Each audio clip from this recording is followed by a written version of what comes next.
Hi guys, hope everyone is well. Welcome to OverLord, light novel. Enjoy listening.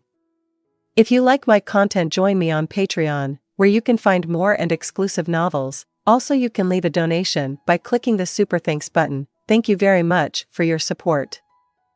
Volume 16. Chapter 4. A Life in the Village. Ainz and Mare are walking towards the dark elf village. Mare was dressed in a male outfit that Ainz gave him instead of his usual female one. It was just an outer garment, like the one he gave Aura, and it didn't contain any data crystals or magical power. Objects in this world do not automatically adjust their size unless they are enchanted, but Mare was able to use it because it was Yggdrasil's object. However, its defensive abilities are significantly lower than usual, and he should proceed with caution during combat. Ainz initially thought it would be better for them to wear different clothes. The twins had told him that Kuchagama had given them several items in addition to their usual gear.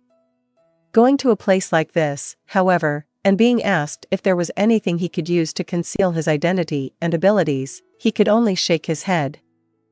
The reason for this was that most of the items other than their standard equipment, such as Aura's costume armor and Mare's dress armor, were classified as garish by Ainz. That's why Ainz made costumes for both of them. Besides, this was Ainz's plan. As a result, it was natural for Ainz to prepare everything needed to carry it out. The three were dressed identically, but there was one significant difference between Ainz, Mare, and Aura's outfits. This was because the lower half of their face was covered with cloth, as if it were a mask. Their heads were also clothed up to the brow, so everything except their eyes was hidden. He was sorry Mare was feeling hot, but it was for Ainz's sake. The village's entrance was not obvious. He could, however, see Aura's figure. She didn't see Ainz coming or happen to be in the right place at the right time. He had communicated previously through message with her. The dark elves, Aura's followers, were following her. They were on the ground, which was unusual for elves who spend the majority of their time in the trees. Even if it was close to their village, standing like this was dangerous, but they were able to do it because they trusted the strong or wanted to be in the same place as the person they believed in. Other dark elves were also watching Ainz and the others on the tree bridge. Due to the distance, he couldn't hear what they were saying, but he knew they were talking about Ainz and Mare. Faith uncle. Mare. Aura, a little embarrassed, waved her hand for everyone to hear, and Ainz responded with a smile. I'm not your father. That was something he wanted to say. But he held back because he felt bad about blaming Aura for the error. Hey, Aura, your uncle is here. Ainz responded cheerfully, dropped the luggage he was carrying at his feet, and waved his hand. He then patted the terrified boy on the back. Yes. Mare said with a wave of her hand. Sister. The boy's voice was too quiet for them to hear. But that wasn't the most important thing. What was important was to announce the arrival of a man and a boy, both Aura's relatives. They should understand that we were close enough that even without holding hands, we should be able to greet each other from a distance. The dark elves remained silently attentive as Ainz approached Aura. It could have been for another reason. So he'll take you on a tour of the village. Ainz smiled at Aura, who had a forced smile on her face and appeared worried and nervous. Seeing Aura's appearance, which was different from usual, made him feel warm inside, and he wanted to pet her head. But he soon recovered his composure. No. Ainz spoke in a slightly cold tone, cleared his throat several times, and then spoke again, this time in a more cheerful tone. I want to thank everyone here for looking after Aura. Aura, did you rent a house? Aura simply nodded. You're going with Mare, okay? I'll see you later. Yeah, I understand. No, yeah, okay? Ainz was prepared to play Aura's uncle. By the way, the three of them had previously discussed whether he was Kuchagama's older or younger brother, and if he was the younger brother, whether he was Peroroncino's older or younger brother. He was eventually determined to be the younger brother of Kuchagama and Peroroncino. Aura, who had to perform well, was nervous, as if she didn't know what attitude to adopt. Furthermore, because Aura was sent first, she may not have had enough time to prepare for the role, or her character creation may have gone poorly. Aura, come on, take Mare with you. It wasn't a long journey, but please allow Mare to rest. Yeah, got it. Aura spoke cheerfully, as if she had reached a conclusion. He couldn't help but be concerned on the inside. Ainz looked at the two as they walked away from him, then back at the dark elves staring at him. That's a good figure. The elders aren't here yet, but I believe half of the villagers have gathered here. There are a lot of kids among them. I don't have any negative feelings toward them because of the benefits Aura brought to this village. Some, however, cast piercing glances, unsure of Aura's uncle's character. Aura's dark elf followers, as well as their henchman Ainz, felt a little uneasy for a few moments. Although he had brought Aura's brother along later, he was still the type of uncle who had sent Aura off alone at first. It's understandable for someone with an old-fashioned mindset to have that look. So, if those looks had come from a different group of dark elves than those Aura believers with that traditional mindset, Ainz would not have been bothered. But they were distinct. They were a group of people who believed that age was irrelevant as long as they were capable. The selection of a young, highly talented ranger above them demonstrated this. Ainz paused for a moment before responding with an answer that seemed appropriate. Perhaps they believe their incompetent uncle is overworking her. That would explain that look, not sure if that's too far off the mark. I should get started. There were enough onlookers. He didn't want to waste any more time and lose the interest of curious customers. It's been a long time. Ainz was a little nervous. Were the teachers in the auditorium and the actors on stage used to this type of stare? He addressed the crowd of dark elves gathered in the trees, clearing his throat slightly to tell the story he had prepared ahead of time. Well, Ainz took off the cloth that covered the lower half of his face, revealing the face beneath. He then smiled before covering his face once more. I apologize. My tribe's rules require men to conceal their faces in this manner. Please excuse me if hiding one's face is considered disrespectful in the tribes of this village. There were no complaints from the audience. Ainz's disguise was apparently accepted. Of course, it was a big lie. Ainz was wearing a rubber mask with an illusion of his face. Mammon style. However, because it was a low-level illusion, a ranger with keen eyesight could see right through it. As a result, he wanted to conceal his face as much as possible in order to avoid being discovered. As expected, I'd like to believe that the chances of seeing through the illusion with a single glance were slim. It's nice to finally meet you. My Aura appears to have been in your care. My name is Ainz Belfiore, as Aura may have told you. It was a pseudonym that the three of them had carefully considered. Although one could argue that it was only thought by two of them. I brought a token of my affection, may I borrow a table for a moment? Suddenly, a nearby tree began to wiggle, and a board wide enough to spread the luggage sprouted from the side. Someone must have used magic at the gathering. Thank you. Ainz expressed gratitude and placed the luggage he had lowered to the ground on the table. I'm not sure if you'll like it, but that would make me happy. Ainz was stumped as to what to make as a souvenir. He remembered the scene in Nazareth where the elves were eating delicious food, and he first thought about the seasonings, such as single salt. Ainz believed that salt was necessary for cooking. So he was going to bring in a lump of rock salt at first, but then he realized that humans require salt, but dark elves may not. Even if it is necessary, the dark elves may be a race that can live with less salt than humans. If this is the case, the value of salt will fall.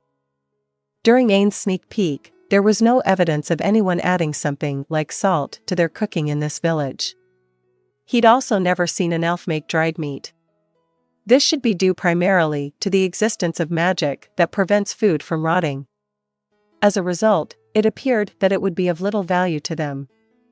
Of course, even if he used perfect unknownable, he couldn't go as far as digging around the kitchen to confirm the presence of salt.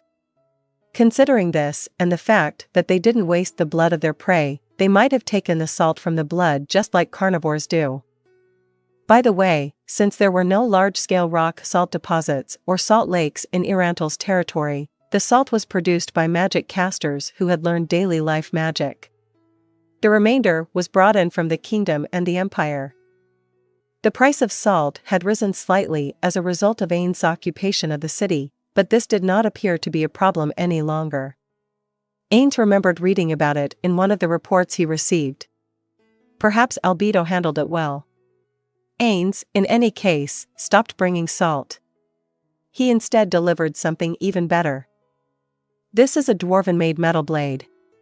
Isn't it wonderful? I've heard that magic is used to process wood here, but it can't be as hard as metal, right? These were forged by dwarves who were particularly skilled at it. In other words, it is a product of export quality. The first thing he took from the bag was a small, thin wooden box containing a kitchen knife. Additionally, he placed sickles and other knives on the table. This trade fair was supposed to bring foreign currency to the Dwarven Kingdom, which was part of the economic sphere of the Sorceress Kingdom. Of course, even if this village became a customer, he couldn't get money from it because it was self-sufficient. In that case, this village would need to have a way of earning foreign currency.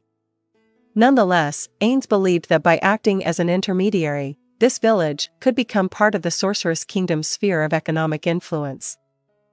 The issue was that he did not seek Albedo's opinion on the matter. I don't think a plan devised by someone as dim as me would work, but I have nothing to lose, right?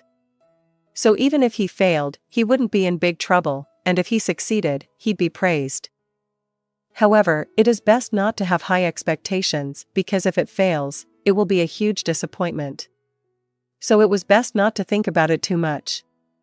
It doesn't matter much if they say they don't need it. I brought it as a gift, so it's a shame if they don't like it. But it appears to be a pleasant atmosphere. The dark elf's eyes around him shone brightly. The dark elf, who appeared to be the hunting chief, was the first to speak. Can I look at it for a second? Of course. Please pick it up and examine it. He approached Ainz and reached for the blade. A logical choice. If the hunting chief had chosen the kitchen knife first, he would have been surprised. Wonderful.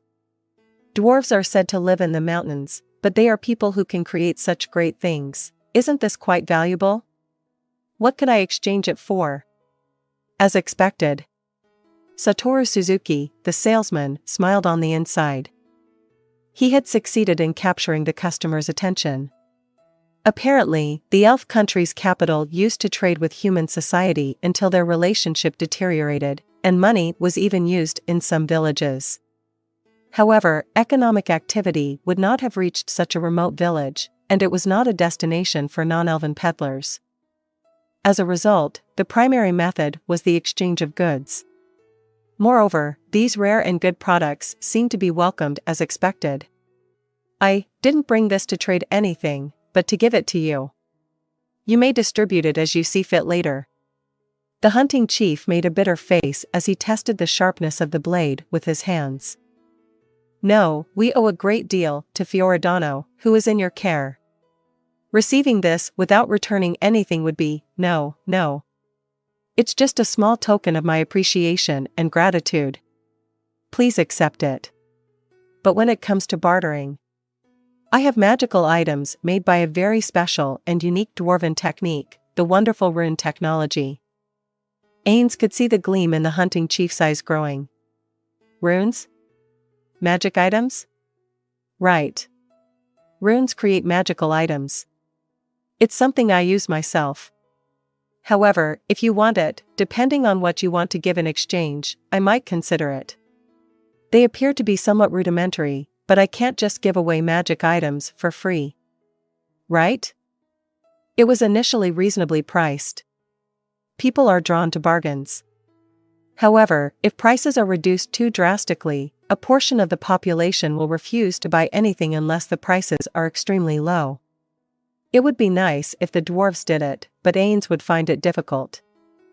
On the contrary, the correct course of action here is to sell the items at a high price. Ainz, on the other hand, had no desire to be in this village. No, was there something Ainz was simply unaware of? To be honest, runecraft has yet to produce significant results. There aren't a lot of requests for it. Even though the department is losing money, it is too early to give up. We need to think in terms of 100 years or so. Although I doubt it will be widely used in a village such as this, where there are many druids. Ainz pulled a metal stick from his pocket as he spoke. He had planned to show it to the audience, so he didn't hesitate when he took it out. There is only a small flame at the tip of this one. It is primarily used as a flint rather than a light source. Because the flame goes out when you take your hand away from it, it's basically used like a flintlock. Ainz was relieved that there had been no adverse reaction. There are a few more, but those will come later. I think it's time for me to go to the house she's renting to rest from the long journey. A look of understanding came from the dark elves gathered there.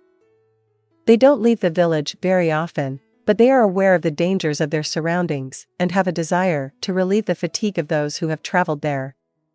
Please excuse me. I know you're exhausted. I apologize, but may I ask you 2 final questions? Yes, go ahead. It was Plum, an Aura follower. Ainz adjusted his collar. He may turn him against himself if he stumbles over his response. However, if he gives him the desired answer, he could become a powerful ally. I'm wondering if you're half-elf? Hey, don't be so disres. The hunting chief tried to stop him, but Ainz stopped him with a raised hand. I'm perfectly fine. I've never heard of anything like it. Do I appear that way to you? No, if that's not the case, don't worry about it. It just appeared that way to me, is that so? Ainz thought it was perfect, and Mare didn't seem to notice any difference, but from the perspective of a natural dark elf, it would be a face that would cause subtle discomfort, even if it was only around the eyes. I've never heard from my parents, but if you believe that, perhaps I have ancestors who were once united with the elves. And the other one? Fiora-sama is a very talented ranger, but are you as well? I'm curious why they're so respectful of Aura, almost as if they adore her. Although I am relieved that this is the case, I wonder if I should inquire as to why they treat my niece in this manner. Or should it be avoided? Unfortunately, I can't say which is better. But first, I'll answer the question. I'm not as talented as that girl as a ranger. However, I am proud to say that I am a top-tier sorcerer. Sorcerer? Yes, I'm a sorcerer. Plum's gaze wandered. From his expression, it appears that he has no idea what a sorcerer is. Is that possible? No, a sorcerer is someone who learns and practices magic. Their existence is not communicated in areas where these educational systems are not properly implemented. If that's the case, it explains why they're clueless. He wasn't entirely convinced, but he couldn't help but agree. Well, I use tier magic. Tier magic. I see. I understand. That's great. As expected of Fiora-sama's uncle. I'm not sure if I deserve more praise. But that's okay.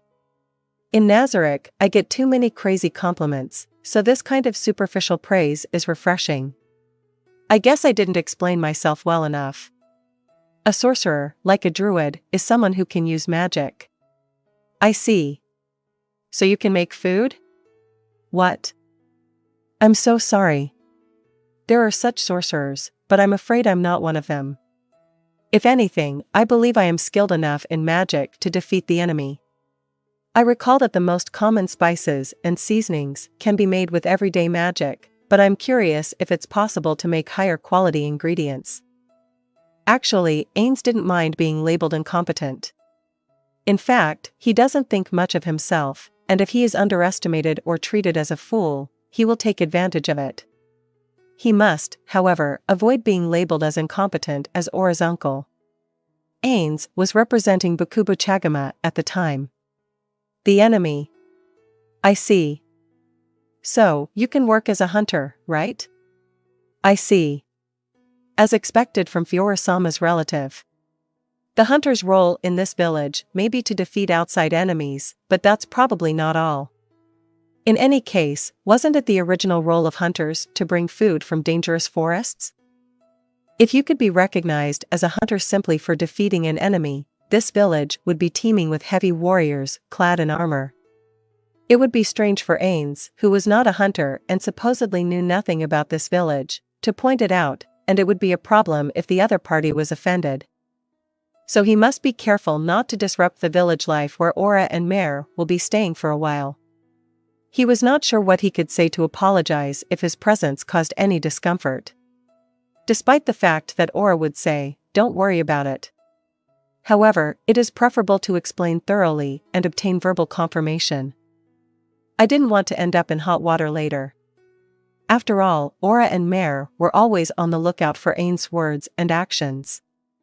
When Ainz made a stupid suggestion, Nazarik's best minds would overthink it and say things like, "As expected from Ainz-sama."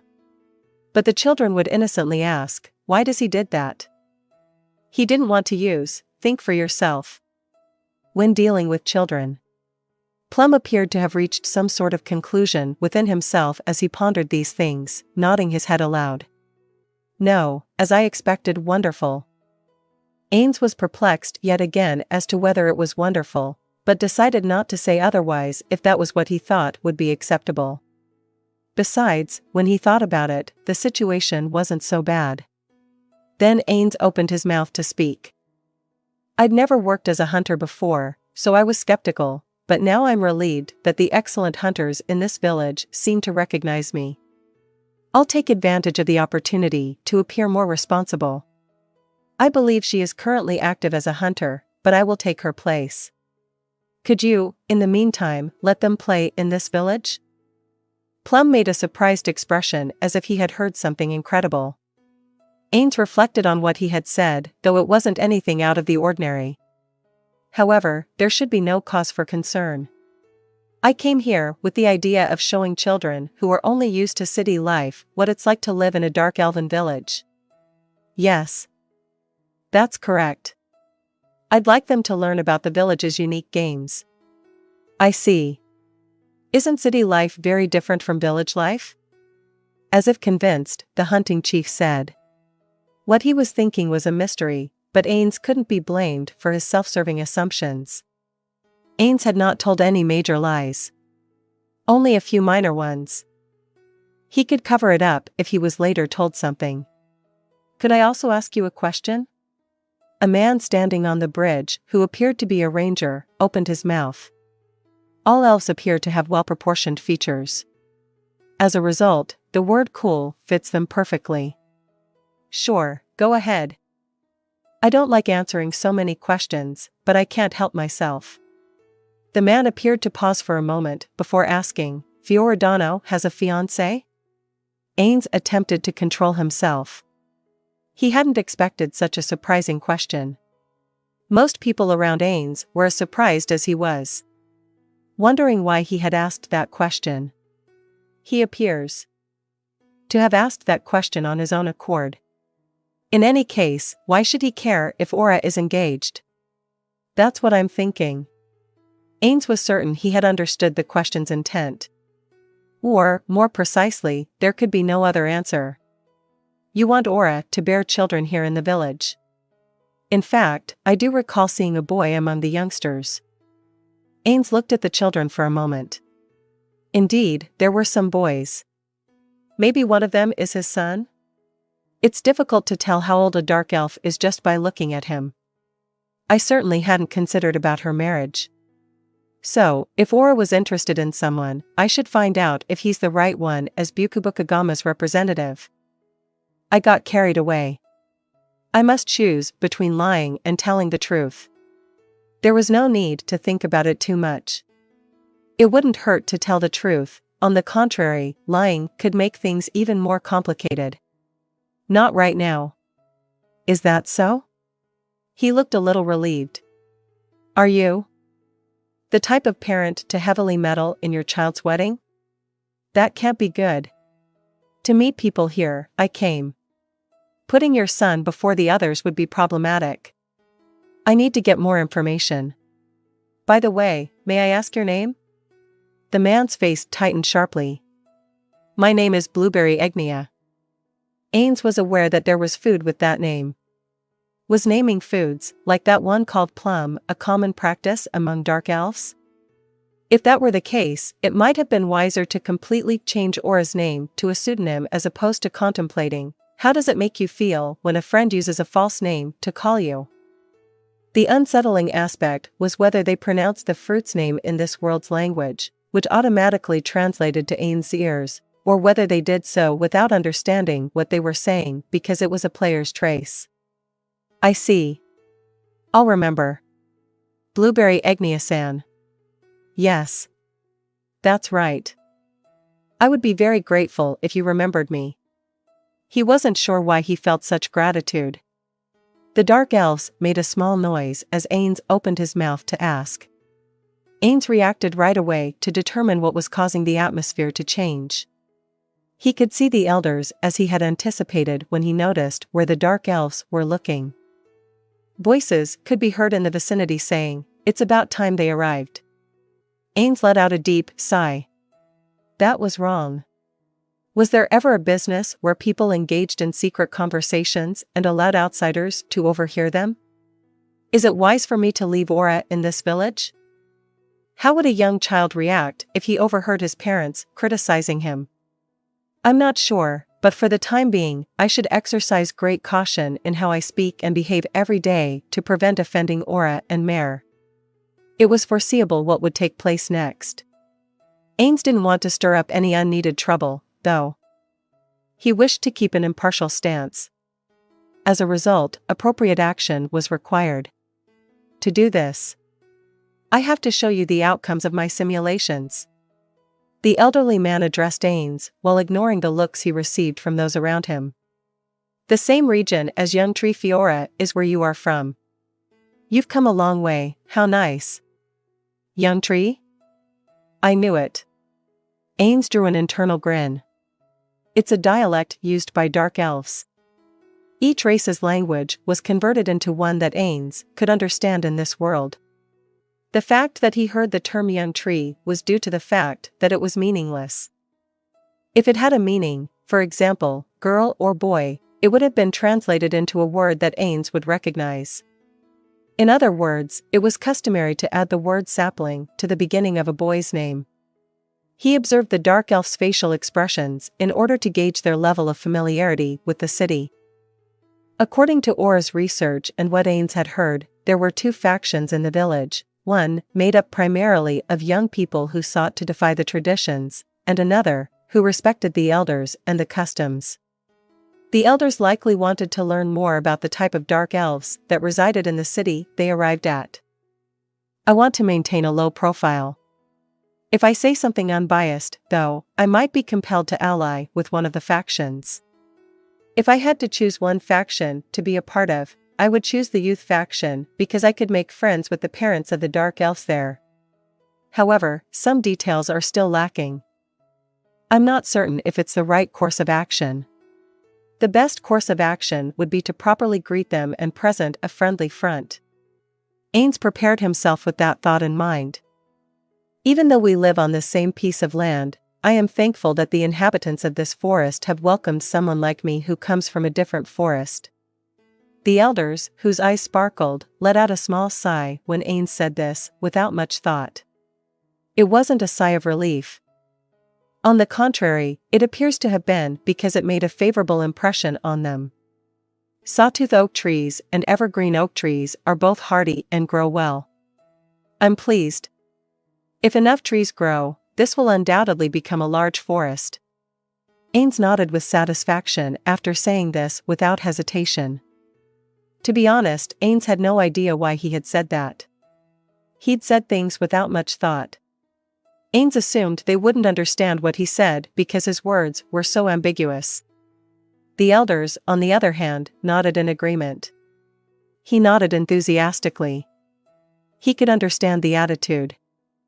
The reaction of these elders was understandable for Satoru Suzuki, an active member of society. He'd seen similar scenes before. No, you could say he understands, because Ainz does it frequently. This is the attitude of a boss when his subordinates use technical terms and abbreviations that he is unfamiliar with. There was a brief silence after Ainz finished his greeting. That's great to hear. So, let's leave it here for the time being. Making a long-winded greeting to someone who has traveled a long distance is similar to growing a vine. Vine?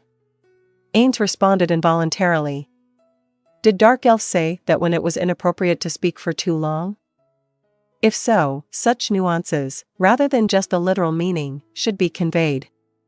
It was impossible that they hadn't heard Ainz's question, but the elders turned away from him and began walking away. Things did not go as planned. Ainz's gaze was drawn away from the gifts he had brought. He had expected the elders to have a discussion about taking care of the distribution later. Really, just a greeting? What does it mean? Did something happen? Ainz felt the same way he did when an interview ended too soon.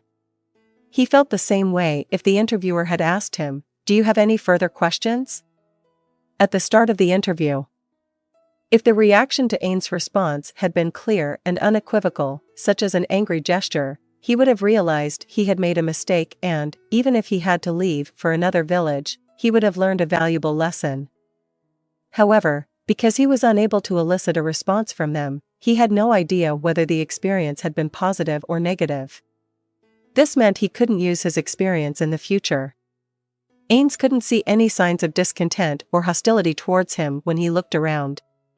They appeared perplexed as well. I'm not sure. But it's pointless to think about it any further. As the case may be, I might as well witness the meeting of the elders later using perfect unknownable and find out what their reaction about me was.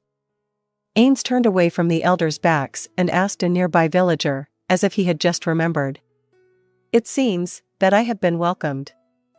I wanted to speak with the elders, but they appear to be busy. Yes. Right, the villager paused briefly before responding vaguely. He appears to have given considerable thought to the recent exchange. There is a tree where the elders gather, which I will show you later. The hunting chief, who was nearby, calmly offered his assistance. Indeed, with such dignity, Aura could be forgiven for mistaking him for an uncle. Okay, fine. When I have the opportunity, I will pay them a visit and speak with them. I'd like to start with those two. I'd be grateful if someone could point me in the right direction. In that case, I'd be happy to. Suddenly, a loud voice came flying from the side, and Ainz's heart fluttered, which it shouldn't have. Blueberry. He must have descended from the bridge quietly while conversing with the hunting chief. Could you stop yelling so loud all of a sudden? It's bad for my heart. I'm sorry. I'll make sure not to do it again in the future. Ainz was speechless in front of Blueberry, who had the expression of someone who had done something terrible.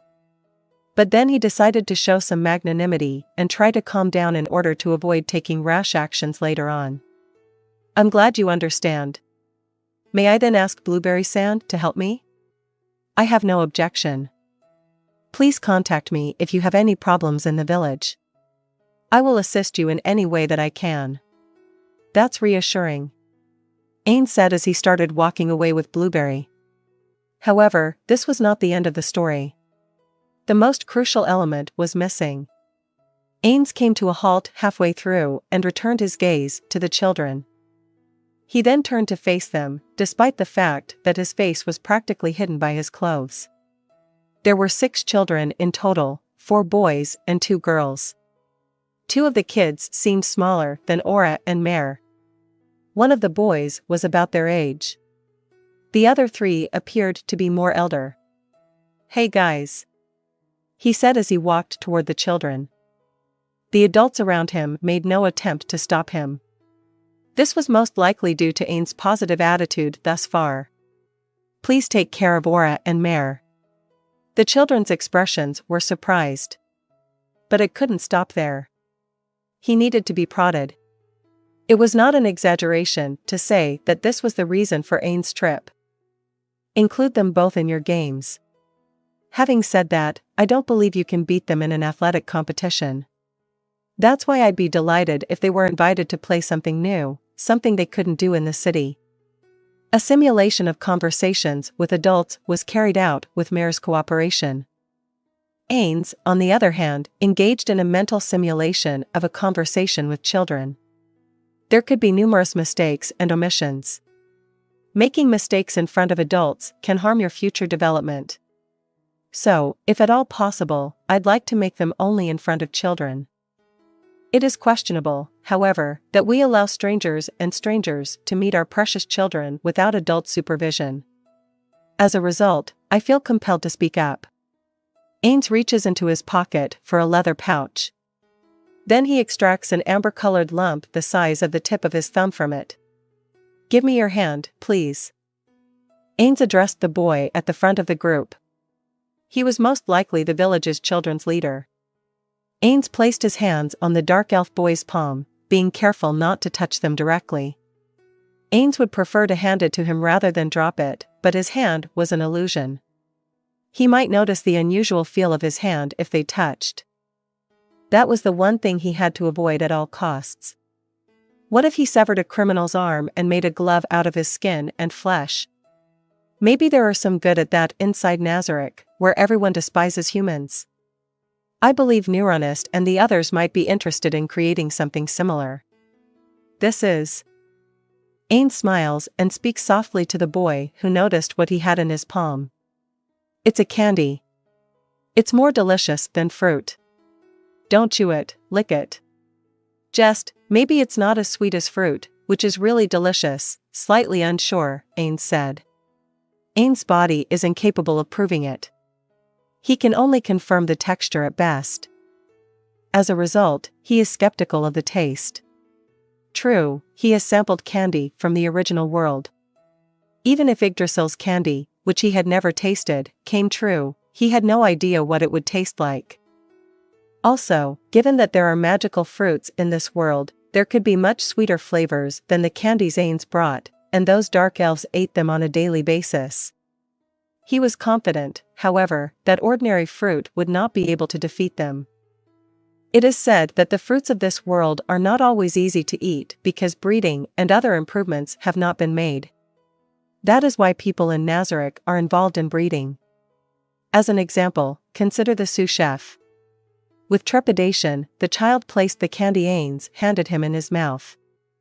The children surrounding Ainz, as well as the adult dark elves watching them, waited for a reaction from the unfortunate and brave boy. "How sweet! It's delicious. What is this?" Ainz smiled at the boy's first reaction. Even when the boy took the candy out of his mouth in surprise, his expression didn't change. "I'm really glad he didn't say he didn't like it. I don't know if he's allergic or something, I guess that's not the case. Come on, let's go. I'll hand you some." Ainz called them and began distributing them to the children. Others looked at him as if they wanted to, but he simply ignored them. There was no point in giving it to the adults because it was a bribe for the children. What matters is that they gave Aura and Mare to the children because they requested it. Ainz reminds them after handing it out, being careful with his tone of voice to avoid sounding like a threat. "So, please take care of both of them." Ainz walks away, having completed his mission. But he's certain that no one can stop him. "Perfect!" he exclaims with unwavering resolve. Wasn't this presentation a big success? No, Ainz's face tensed, but he made no movement. It would only be known whether or not it was a success when those children invited Aura and Mare to play with them. However, there is one. I did what needed to be done. But, why didn't Blueberry, who was standing directly in front of me, say anything? Wouldn't he have said a few words of thanks if I had given him something as a father? Perhaps there aren't any Blueberry kids in that group? Is he the father of any other children? My goodness. I'll have to be a little more observant. There were 3 people in the room. The Grand Elder, Raspberry Nabar. The male elder, Peach Orbia. The female elder, Strawberry Pisca. There was only one topic of discussion. Naturally, it was about the traveler who had just appeared a short time before, Ainz uncle, the ranger with exceptional abilities. And they were all at a loss for words. The reason for this was because, what kind of tree is the sawtooth oak? The fact that he used that name back there, what could it possibly mean? Peach asked that question while grimacing at the meeting they immediately held upon their return. Raspberry responded with a similarly sour expression on his face. I have no idea, but do you think we could ask him right then and there? If it meant the sacred tree that his tribe worships or uses in rituals, wouldn't he be offended if we said we didn't know what kind of tree it was? Heaving a sigh, Strawberry grumbled. This is all because we pretended to know what we were talking about back there. Whatever was said, the words "we don't know" would never leave our lips. It would be one thing if we weren't of the same race, but we're all dark elves. Given the direction they came from, they're most likely from one of the clans that split off during our parents' generation. If this is the case, then the linguistic differences should be minor. When you put all of those together, you get a formal greeting in his tribe style. I couldn't confirm it because I could only see the area around his eyes, but I noticed some features that suggested he had some elf blood in him. So, is it possible that the etiquette for greetings originated with the elves?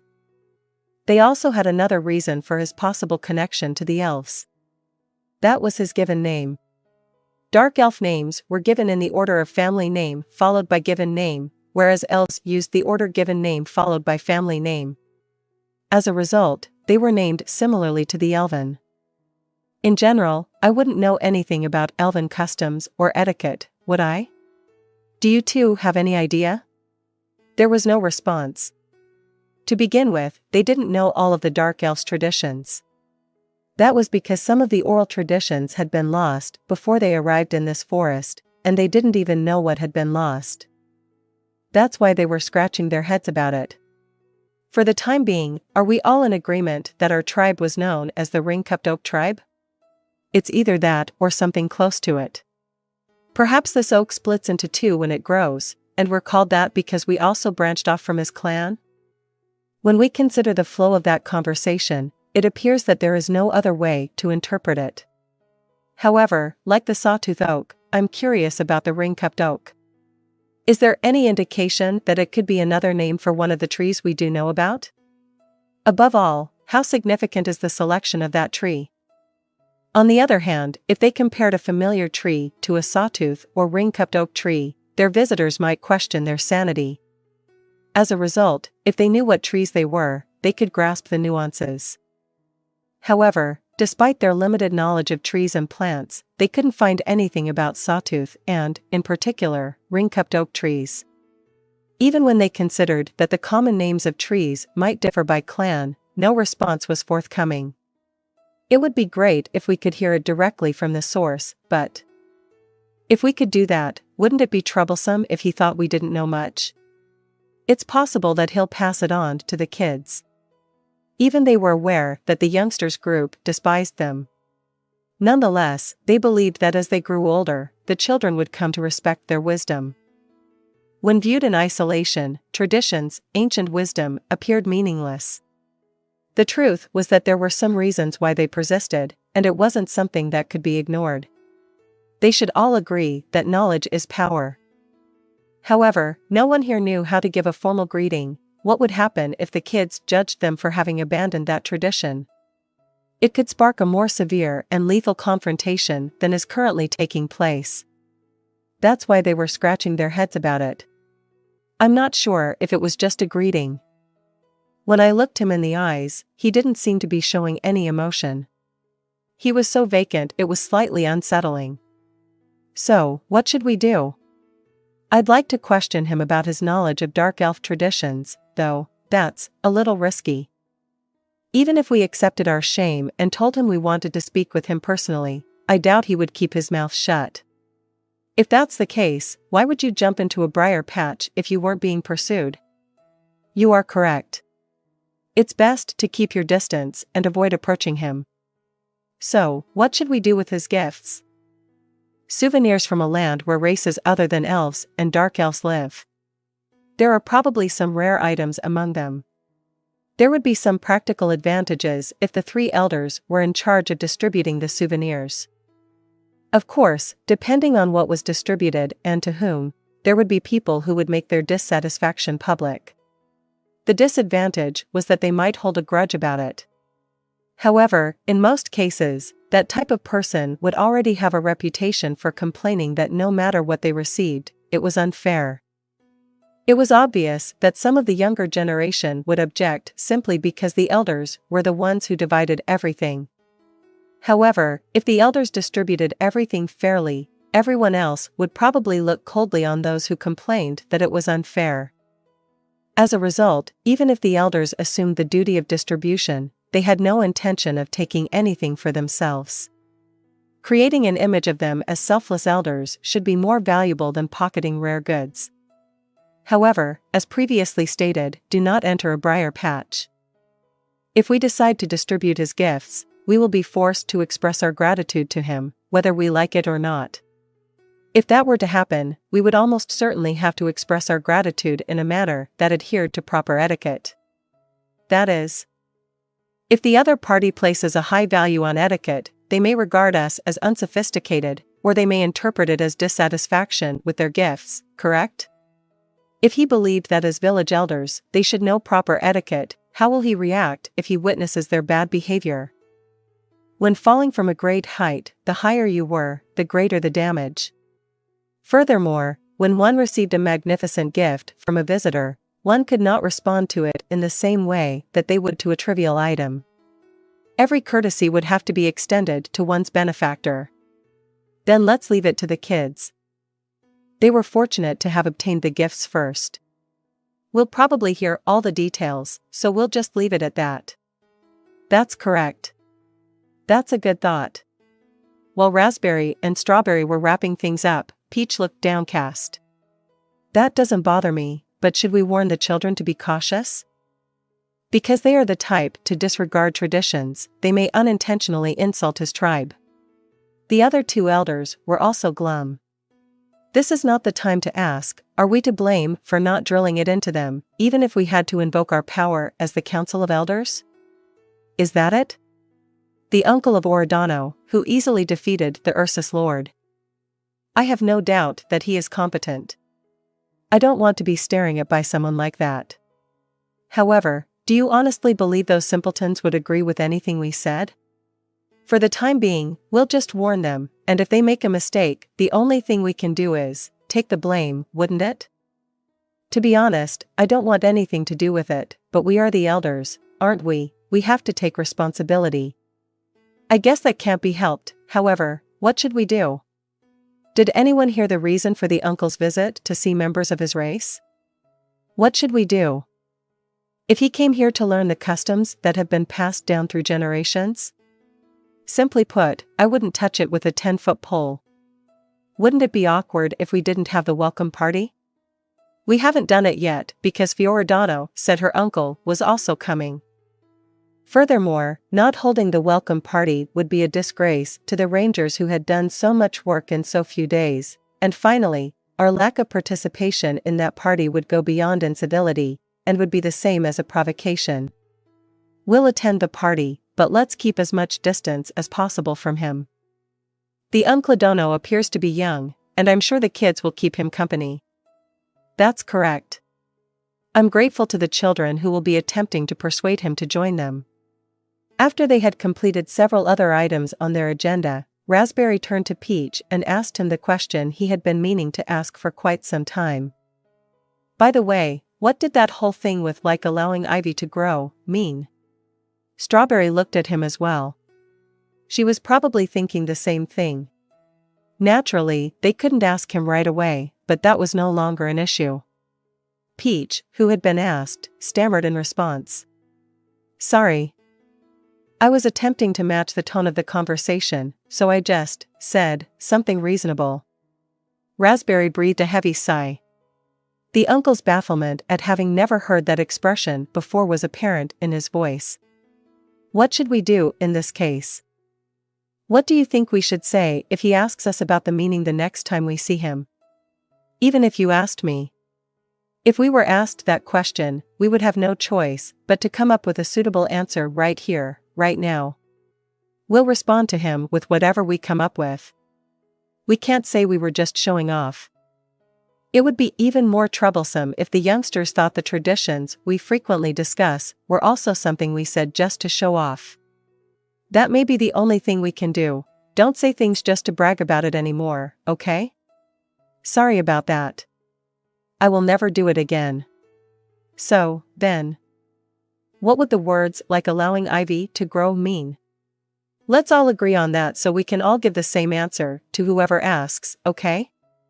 The elders, who had thought they were finished, began exchanging opinions on the new agenda item that had been added. At the same time that the elders were at their wits' end trying to deliver a tentative answer, some people were at their wits' end as well. The youth were the ones who stood up to the elders. The reason they were rebelling against the elders, if you had to call them anything, it would be the youth faction, was because their own principles contradicted those of the elders. They believed that because they lived in the forest, a dangerous place, they should yield to those with superior abilities for the sake of the village. Even if they were a long-lived person, they should give up their seat to someone else if their ability was inferior to that of the younger generation. So to speak, it was the elders' respect for convention and tradition versus the youth faction's belief in ability supremacism. As a result, if the elders were exceptional in terms of pure capabilities, in this case, things that could be seen with the eye, such as magic or combat strength, the youth faction would almost certainly yield to them. Unfortunately, the elders lacked that level of skill. People who were budding in one way or another were, in their opinion, just annoying. The fact that this had not escalated into an actual conflict between them was due to the fact that the four people in this village they deeply respected, the master of the hunt, Blueberry Egnia, the chief pharmacist, and the right master, did not wish to oppose the elders. However, something had shifted in this place. It was Aura's existence. The magnificent and exceptional ranger. Even though Aura was a traveler, her words carried a lot of weight. Her words were on par with or better than those of the village's four people who had gained confidence up to this point. They couldn't help but think about Aura's opinion. Those with extreme views were the dark elf zealots, even among the youth faction. So, what do you expect to happen? One of the children asked everyone without moving his gaze. The souvenirs brought by Aura's uncle were at the periphery of his vision. They had been carried to the elf tree, which was currently serving as the village's communal storehouse, because no one had appeared who said they would hand them out. I believe they will be distributed by someone. What about the elders? That's how it'd be if it followed the usual pattern. The elders are the ones who would butt in at times like this. If things had gone as usual, they would have mentioned that they would hand it out themselves, but this time no one said anything. On the contrary, I wouldn't mind if they did. That opinion was formed as a result of a set of circumstances. This was, as expected, related to Aura, whom they admired. When Aura arrived, however, she hadn't shown them the etiquette passed down through her tribe. As a result, they had the impression that their ideology was being vindicated, that such things had been abandoned outside of the forest, or that capable people didn't care about such things. However, when Aura's uncle, Ainz appeared, doubts about those ideas arose.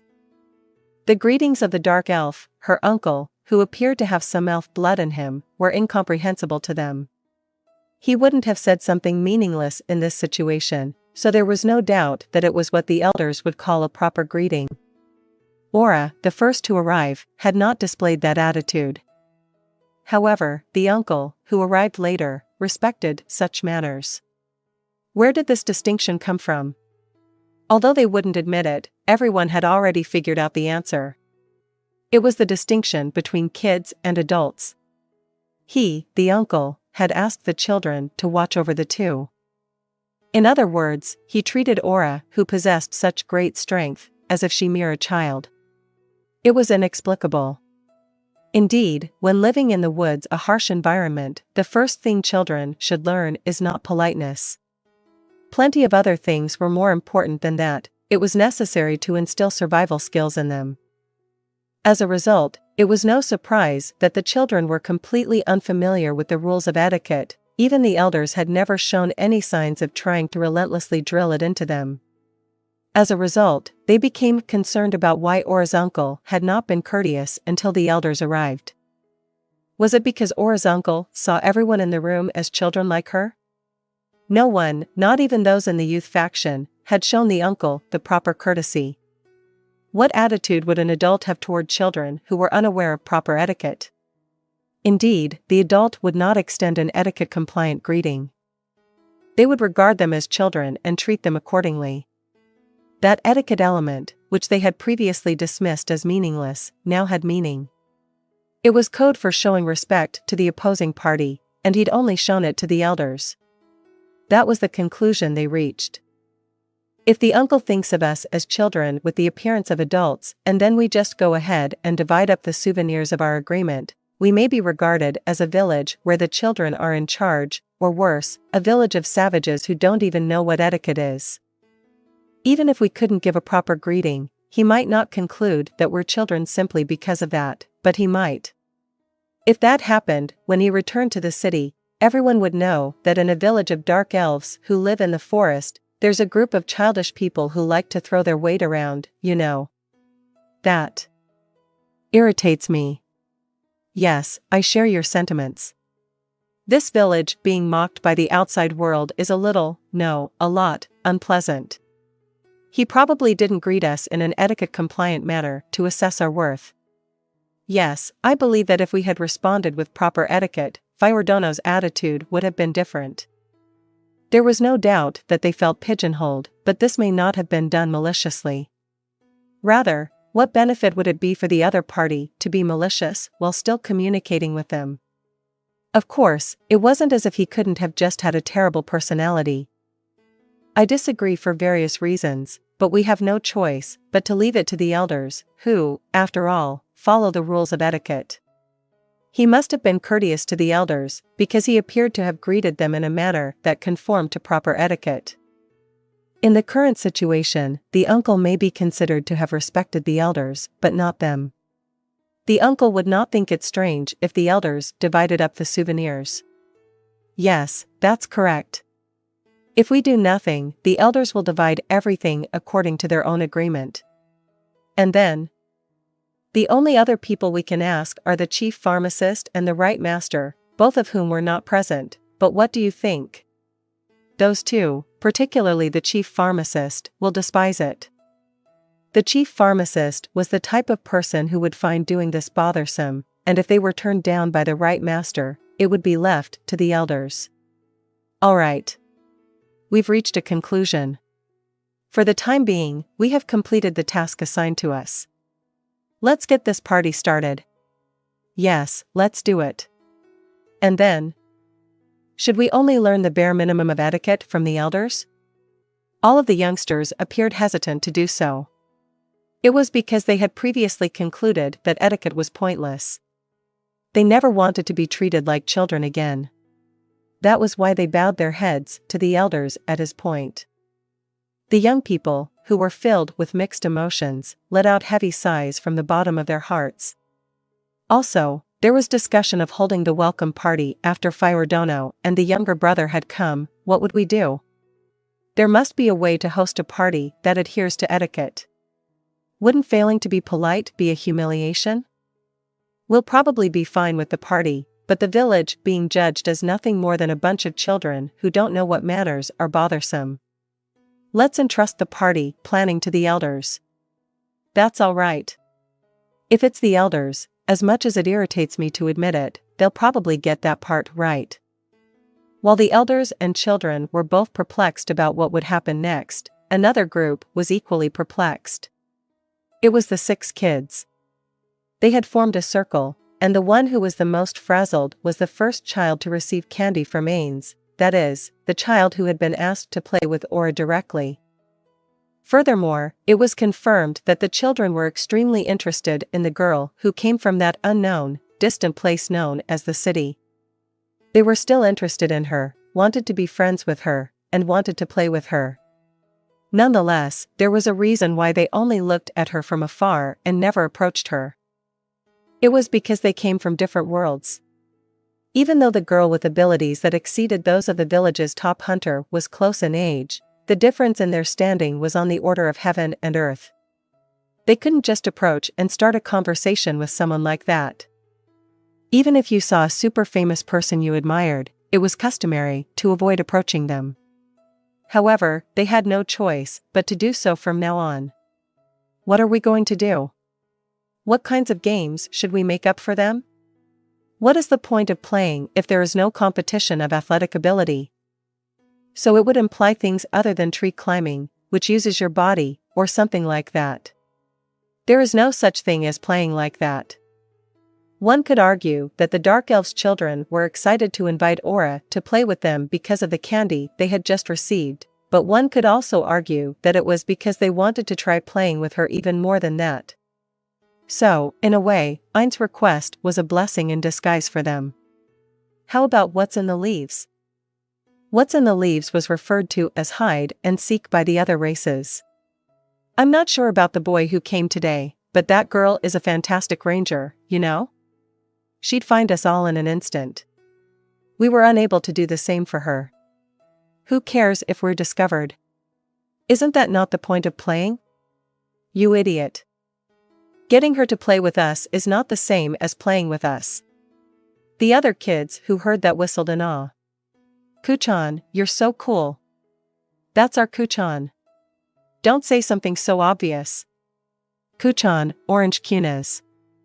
While the child who had received the candy from Ainz had a conceited smile on his face, he calmed everyone down and got them back under control. Leaving aside the fact that I am pretty cool, did you guys come up with a game that isn't a contest of athletic ability? One of the older girls asked among the children, who were humming deep in thought. So, if that's the case, why can't they just teach us the games they play in the city? Hunas responded directly after letting out an exaggerated sigh. You idiot. What exactly do you mean by moron? What, you angry? If you remember what he said, you should be called an idiot. Didn't he say to let them play something that couldn't be played in the city, something that could only be played in this village? Don't tell me you've already forgotten? Did he say that? He did, indeed. So something we could play that couldn't be played in the city would be what? I mean, what kind of games do they even play in the city? Should we start by questioning them about it? Something unique to the village, going into the forest, then?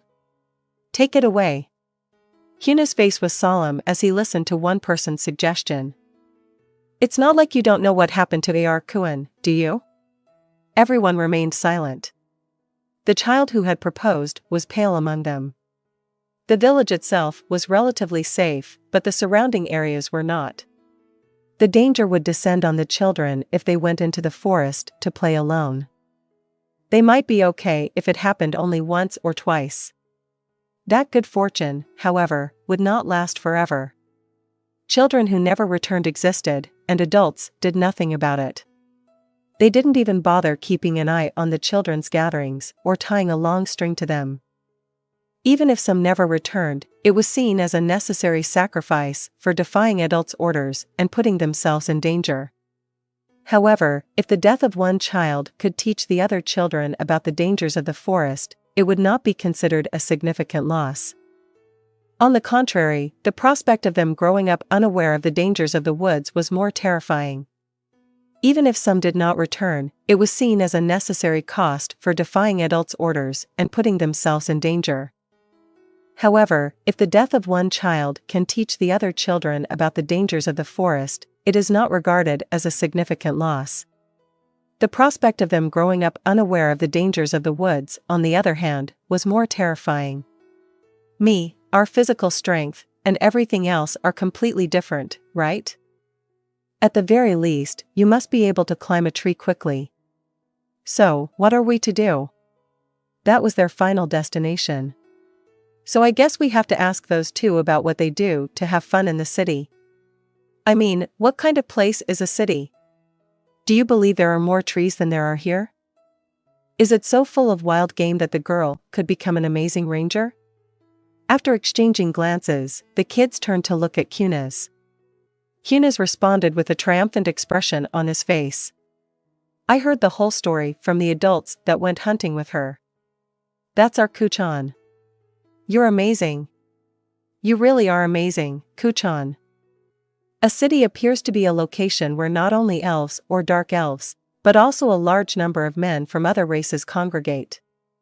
It appears that there are no trees at all. Instead, they claim that many of the houses there are made of bricks, mortar, or some other type of dirt. From dirt. So it's something like the Gyarakas did? One of the races that live in this forest was mentioned. The Gyarakas were omnivorous as well, but because they didn't eat intelligent life forms, even if they ran into a dark elf in the forest, they would keep their distance and silently pass by each other. Their homes appeared to be shaped like hardened dirt boxes. Despite their imaginations of a meadow full of boxes, the children tilted their heads in bemusement because they simply couldn't grasp it. They came from an incredible place. I have a strong desire to learn more about the city. Look. Even if we asked them about it, it could turn out to be something they've done even in the city, in which case the number of games we've planned would be reduced, wouldn't it? In other words, will we have to prepare several games to play? The children pondered once more. It was extremely difficult. Wait, what about playing house? The smallest of the girls murmured. The three oldest boys appeared hesitant. As one might expect, they probably wanted to say that they had outgrown that type of game. However, only Ainz appeared to think it wasn't such a bad idea. It wouldn't be a contest of athletic ability or anything if it was playing house, would it? Nothing like that. But it's not just something you can do in the woods, is it? It is something that can be done anywhere. All we have to do is play a version of house that's unique to the village. A version of a house that was unique to the village.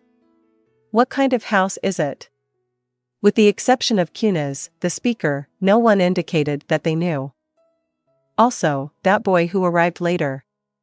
He doesn't appear to be very good at physical activities, so playing house might be a good idea. At that age, they're probably still playing house, right? I don't. One of the boys, who was roughly Aura's age, declared. The children around him responded, What? You were playing house by yourself. That wasn't playing house. I was playing Dark Elf Heroes. The children's conversation shifted to a discussion of the differences between playing house and Dark Elf Heroes. Ainz arrived at an elf tree after following Blueberry's advice. Ainz, of course, knew where Aura was staying. As a result, being led here was unnecessary. But, because today was supposed to be Ainz's first visit, he couldn't act like it. Because he didn't see them outside, he assumed they had went inside first. Thank you very much for showing me the way here. Was there something he was interested in? Blueberry said, sounding disappointed, as if he was inspecting the elf tree. I'm glad it appears that I was of assistance to you. If anything else comes up, please let me know. Should I bring your luggage inside? No, I'd hate for you to go to all that trouble. Please disregard it. Is that so? You may ask anything of me if you wish. Blueberry approached Ainz without hesitation. Humans had a concept known as personal space. Maybe dark elves had more personal space than ordinary humans? When he thought about it, living in a dangerous place like this village, where monsters could appear in the surrounding areas, also meant that you had to cooperate with others to survive. Perhaps that was being expressed in this situation. But, whatever the case, he didn't want to ask him to do anything. No, there is nothing. Just guiding me all the way here was more than enough. Is that so? Well then, please, give my regards to Aura-san. Why, only Aura. So that's what it is.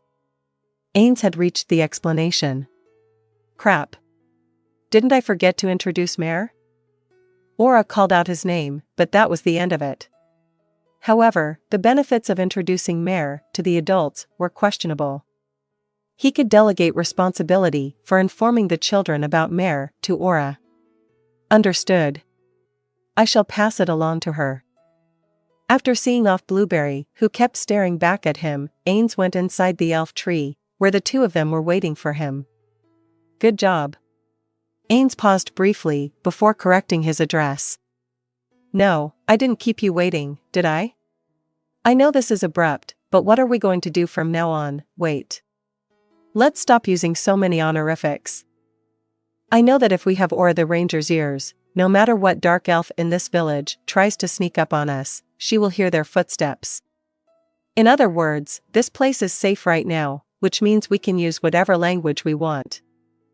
However, if you're not always on point, the slightest thing can reveal flaws in your performance. While we're in this village, I'm Aura's uncle. You are not required to use honorifics with me. Aura sighed. She lowered her gaze slightly as she looked at Mare, who was standing next to her. She then inquired, her eyes raised toward Ainz. Uncle. What are we going to do now? Mare nodded in agreement next to her. Good. No, as Aura's uncle, I find this way of speaking awkward as well. That's fine, Aura, if you're still feeling the same way you were just a moment ago. Something along these lines? Aura displayed an expression that could be described as forced, troubled, or even embarrassed. Then, confirming that it wasn't a no-good attitude, even if she said it was, he had intended for them to adopt a more affectionate attitude than usual, Ainz announced to the two of them. Now then, no, maybe something like, let's see? For the time being, as we had planned at the outset, our plan to stay in this village for at least a week has not changed. Would that be better? Because we don't know how the situation will change, or is changing, I can't say anything with certainty, but for the time being, I'm going to take it easy and gather some information. Well, Uncle. What kind of information do you mean when you say information? That's great, Mare. That has a nice ring to it. Ainz thought this was similar to Mare's usual way of speaking, but for the time being, he would praise him. He began his explanation after a brief glance at Mare's shy expression. Mare had even asked him about it on the way here, but he said he'd explain everything once Aura arrived to buy them some time. As a result, he had more time to come up with a plausible explanation for why they were staying here. It's all of it. This dark elf village has it all. Because there may come a time when I force the two of you to behave like regular dark elves, you know? No, that day might never come. However, if that time comes, you will be considered suspicious if you act without knowing the dark elf's customs. As a result, we'll think about the future while we can, so I've been thinking, what if we can experience the customs of the dark elves for a short time in this village? Wasn't that a good enough reason? And the crucial part was about to begin. There may also be times when I need you two to act like regular dark elf children. So, why don't you two try playing with the other kids? Without a doubt. This is not a command or anything of the sort. I don't mind if you go about it in a different, better way. These instructions were probably a little last minute from the standpoint of the plan to have the two of them become friends. It would have become an order if he had stepped into it a little more, but if he didn't, there was a good chance they wouldn't associate with the children. However, he had not anticipated the two of them having curious expressions on their faces. What? Why? I thought. It'd be perfect, because I'd refined my simulations of how they'd react over and over. Is there anything I've forgotten? Are you sure it's okay not to gather information on the theocracy? This time, it was Ainz who looked at Aura's question with interest. Regardless, not even the slightest movement would be visible on an illusory face. Why would they even be discussing theocracy information? Ainz was mentally tilting his head in confusion. Back in Nazarick, he should have informed them that this was a paid vacation.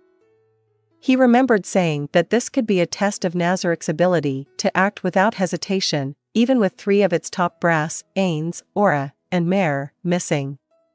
However, I never mentioned gathering information about the theocracy, did I? Because their karma values aren't as low as those of Albedo or Demiurge. Let us disregard what they did in the kingdom. Overall, whatever feelings of kinship these two may be limited to elves and dark elves, or they may simply despise humans. That's right.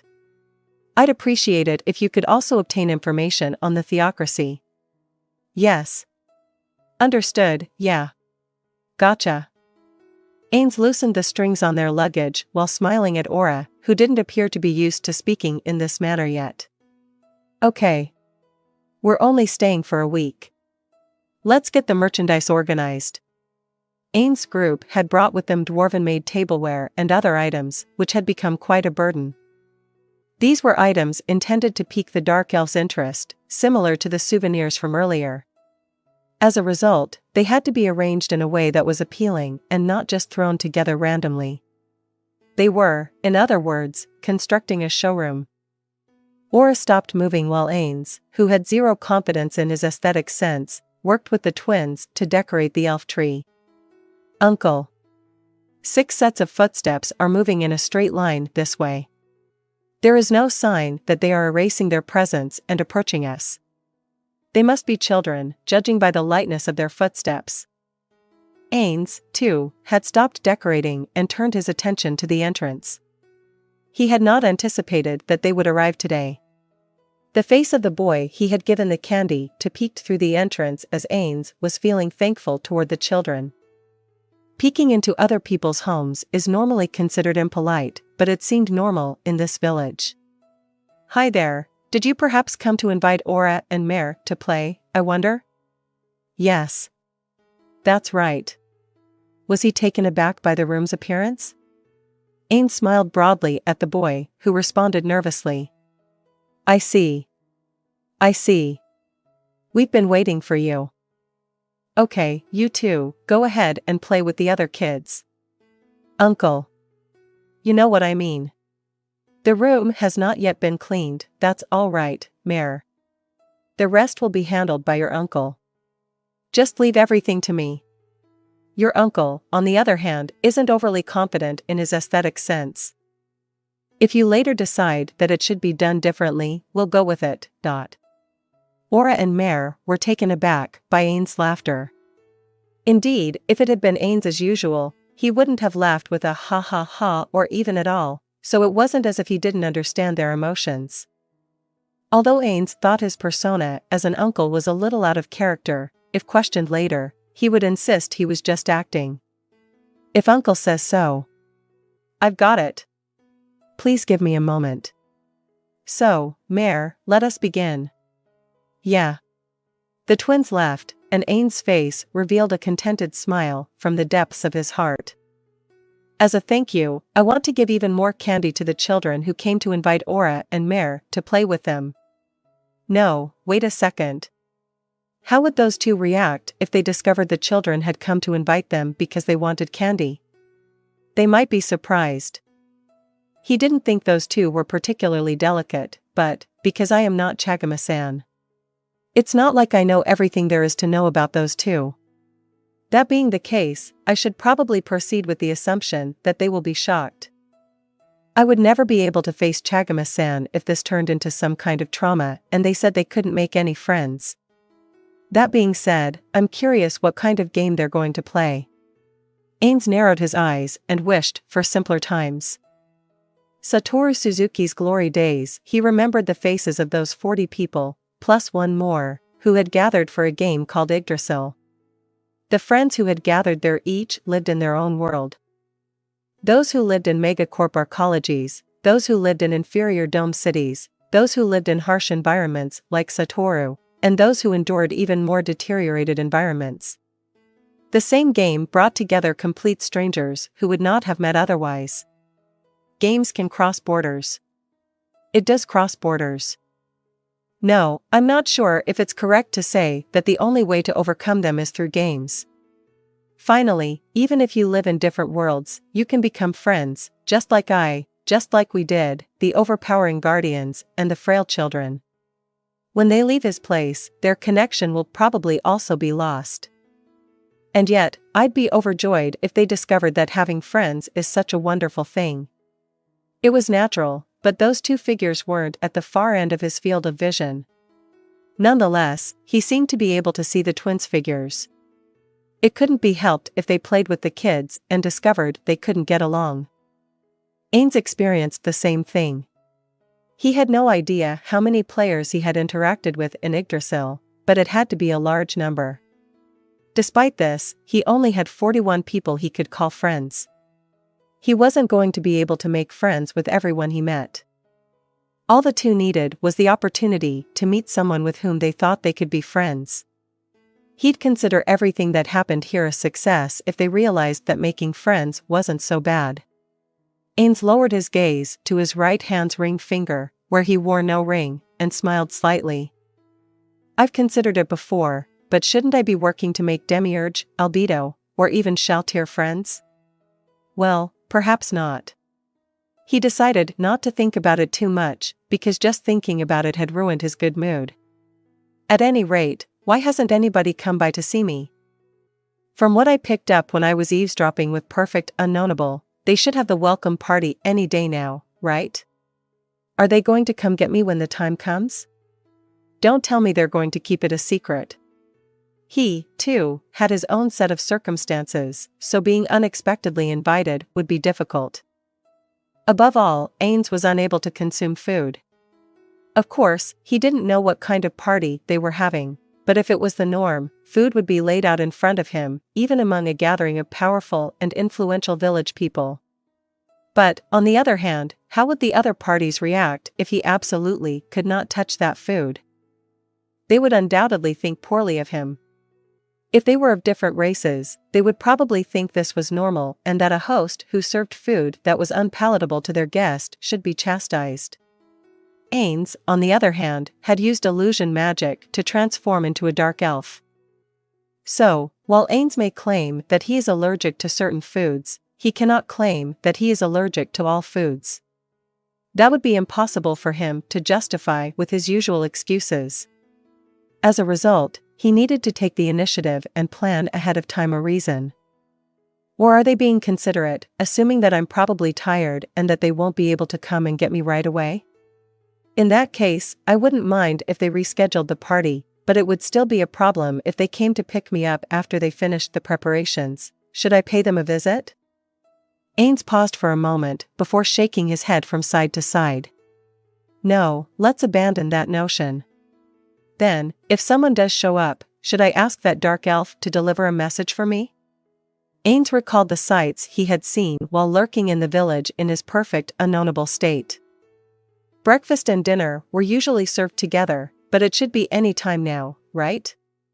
Then how about I ask the person who is bringing the food? Or maybe food is distributed based on one's contribution to the village, regardless of whether I'm a traveler or not. If that's the case, who will bring us food if we don't work? No, that shouldn't be the case. Aura has been working hard, and I brought a lot of mementos.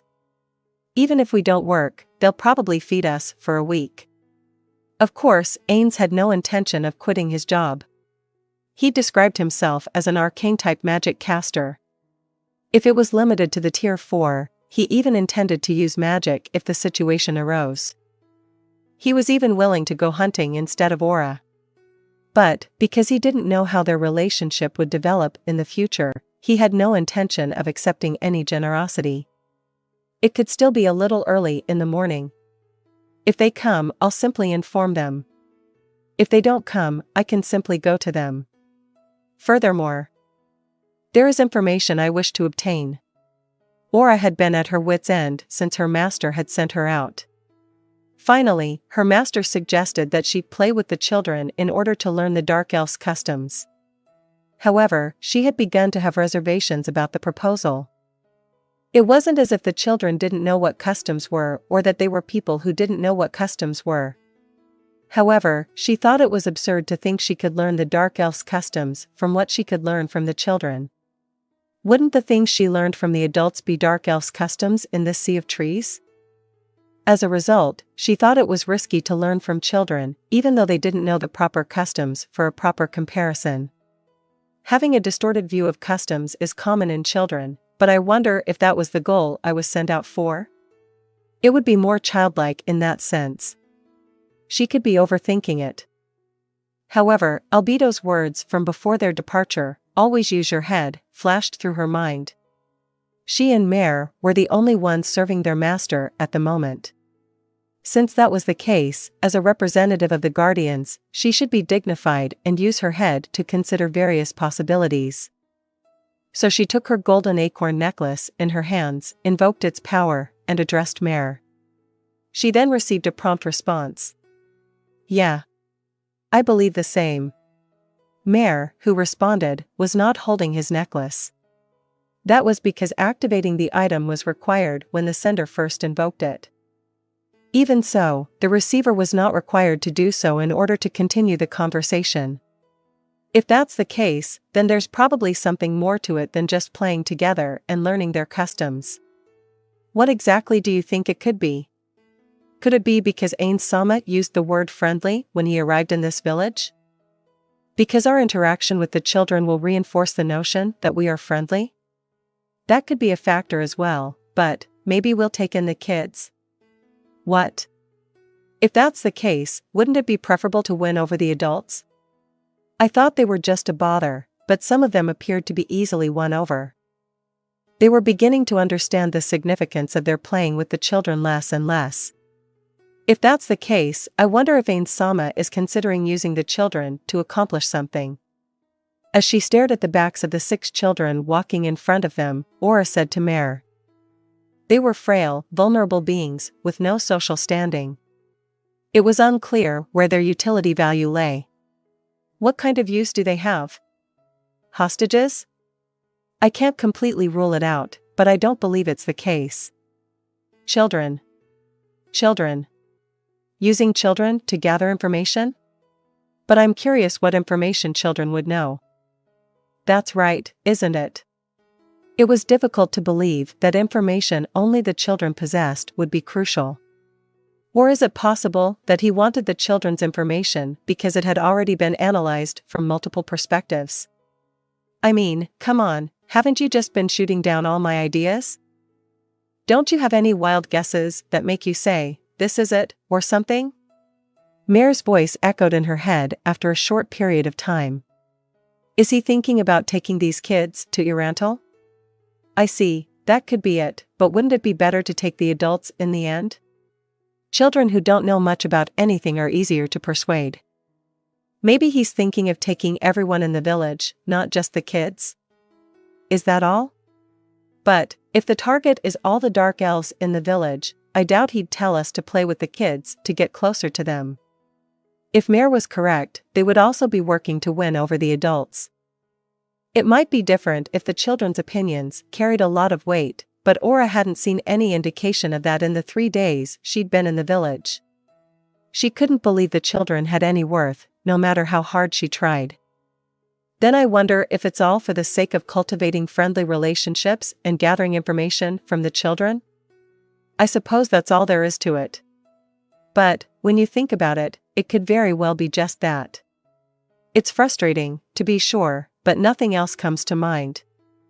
Adults may be tight-lipped, but because they're children, they'll just spill the beans. Yeah. That would be an idea I would have if I were Ainz Sama, who valued information. Then we have to bring up a variety of topics, don't we? Do your best, sis. Good luck to you as well. We can speak normally when it's just the 2 of us, so we need to practice, you know. That's only because we're using the necklace. The children in front of them came to a halt. There was no playground equipment to be found in the village corner, nor did it appear to be anything in particular. But, of course, Aura knew that kind of equipment wasn't in the village based on her regular walks around it. No, Aura recognized that her assumptions were incorrect. It was entirely possible that one of the kids here could use magic to build a playground. As a ranger, she detected an adult watching them, only one person. That's him. He's looking at me again. Who is he? Don't even look at him. The best ranger in this village is available at 10 a.m. That guy has been staring at me since I arrived in this village, hasn't he? But he refused to approach me. Perhaps they are suspicious, but because they lack concrete evidence, they are keeping you under surveillance. Something along those lines? That sort of thing. Mare, be careful not to do anything that will make them suspicious of you. We'll have to notify Ainz Sama later. Aura made an attempt to ignore the man. He probably assumed that an excellent ranger like himself would go unnoticed, or perhaps his goal was to draw attention to himself. Perhaps he intended to keep them in check silently by informing them that, "I'm keeping my eye on you." It irritated her, but she couldn't kill him. If she were to kill him, she would have to do so with her master's permission, and she would have to create a set of circumstances that made it appear as if he had been killed by the ankylorsis or another magical beast. She'd then have to devise a simple alibi. If you were Aura, the beast tamer, it would be simple. So, what are we doing in this place? Okay. Let's play house. The biggest boy exclaimed loudly. It was as if he was trying to persuade them to agree with the sheer force of his words. Play house? Of course, Aura was aware of the nature of the game. Isn't it a form of role-playing? If I recall correctly, when Pararansanosama said, "I want to be the baby, and have mommy rub my head and tell me everything's going to be okay," Bukubukagama-sama regretted it. Is that what we're going to do? Aura had a dream in which she rubbed Shaltir's head and said, there. You'll be fine," so something like that. But will I be doing that, or will I be the one it's being done to? Of course, it would be fine if she had to play the mommy role, but playing the baby was embarrassing. Or, rather than being a game, wouldn't it be an insult to Bukubukagama-sama, who was created by the supreme beings as a floor guardian, to play the role of a baby? Despite the fact that Yumeko-sama and Ankoro Machi-sama laughed when they learned of Pararansino-sama's actions, Bukubukagama-sama may become enraged. It was easy enough for her to say she didn't want to play that game. She may need to agree to it in order to gather information and loosen their lips. In this regard, everyone was the same. Assume you had someone accept your proposal and someone reject it. Who would you prefer? Furthermore, those who played the same games together were likely to become friends. But, on the other hand, what if she refused to participate in the game? If that were the case, Aura lacked confidence in her ability to make a good suggestion when asked what game they would play. Aura could recommend some games to play. Foot races, tree climbing, sword fighting, and other activities are examples. Those types of games, on the other hand, were clearly determined by differences in how good you were at playing them and other factors. Furthermore, no child should be able to compete with Aura and Mare, especially Mare, in terms of pure physical abilities. If that were the case, they would be dull games with a predetermined outcome. They could just let themselves loose to cheer them up. However, it was widely assumed that Aura had driven away the Ankylorsis Lord. If someone as powerful as that started saying, "No, I lost," even a child should be aware that she was losing in a foot race or something just to please them. If their relationship could be strengthened in this way, those children must be people of great character. So, if you asked her if she had the option of not playing, she would say no. Because her absolute master had said, "Go play." If that's the case, "Sis, could you be?" Mare was looking at her with a terrified expression on his face. He had most likely remembered the same things she had and arrived at the same conclusion. Aura used all of her strength to give the terrified Mare her best smile.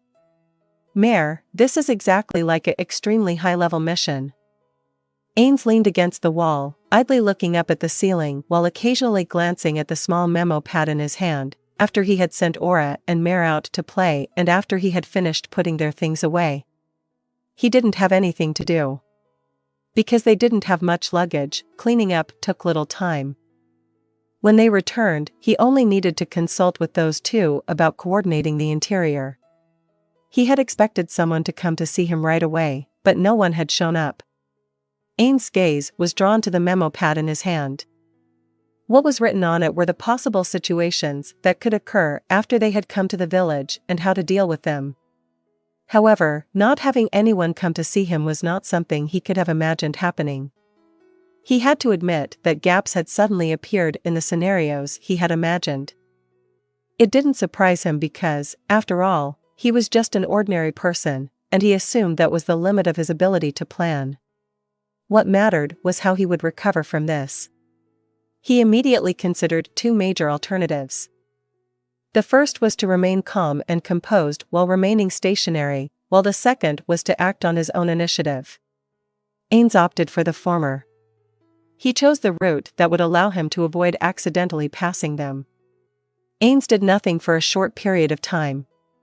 Around that time, he began to worry that he had taken the wrong path. After all, a single dark elf woman finally arrived and rudely peered into the room from the door. In this village, people were usually close enough to do this. She was taken aback when she finally made eye contact with Ainz. Ainz was uneasy in that place. Is Ainz's presence there really that unexpected? No. Is this the appropriate reaction if you were to look into someone's house and make eye contact with the person inside?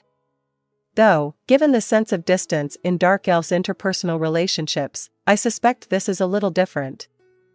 The woman bowed her head once, turned her gaze to the floor, entered the room, and placed the dish she had brought on the floor, as if greeting Ainz.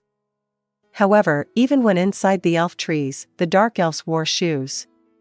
As a result, he had some reservations about the food tray on the floor. However, given that the dark elves ate on the floor, as far as Ainz could tell, less than half of the people here sat at tables, this may have been the natural thing to do. And there was something else he was concerned about. They were only a short distance apart. If she had wanted to hand it to him, she could have done so by taking a few steps forward. Despite this, she simply placed the dish on the floor. They hadn't even made eye contact since she first poked her head in. Even Ainz realized why. She had no plans to speak with him. He couldn't feel any negative emotions from her, hostility, contempt, or hatred. On the contrary, she maintained a polite demeanor even when she set the dish down. So it was more reasonable to believe she was just that type of woman. The type who didn't like talking to strangers. Apart from that, I should think about the possibility of her being on guard. An adult with Aura's level of power has arrived in the village. Given that she has no idea about my background, it's natural for her to be wary, especially around people of the opposite gender.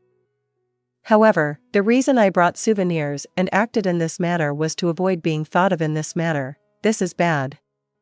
I'm at a loss for how to handle this.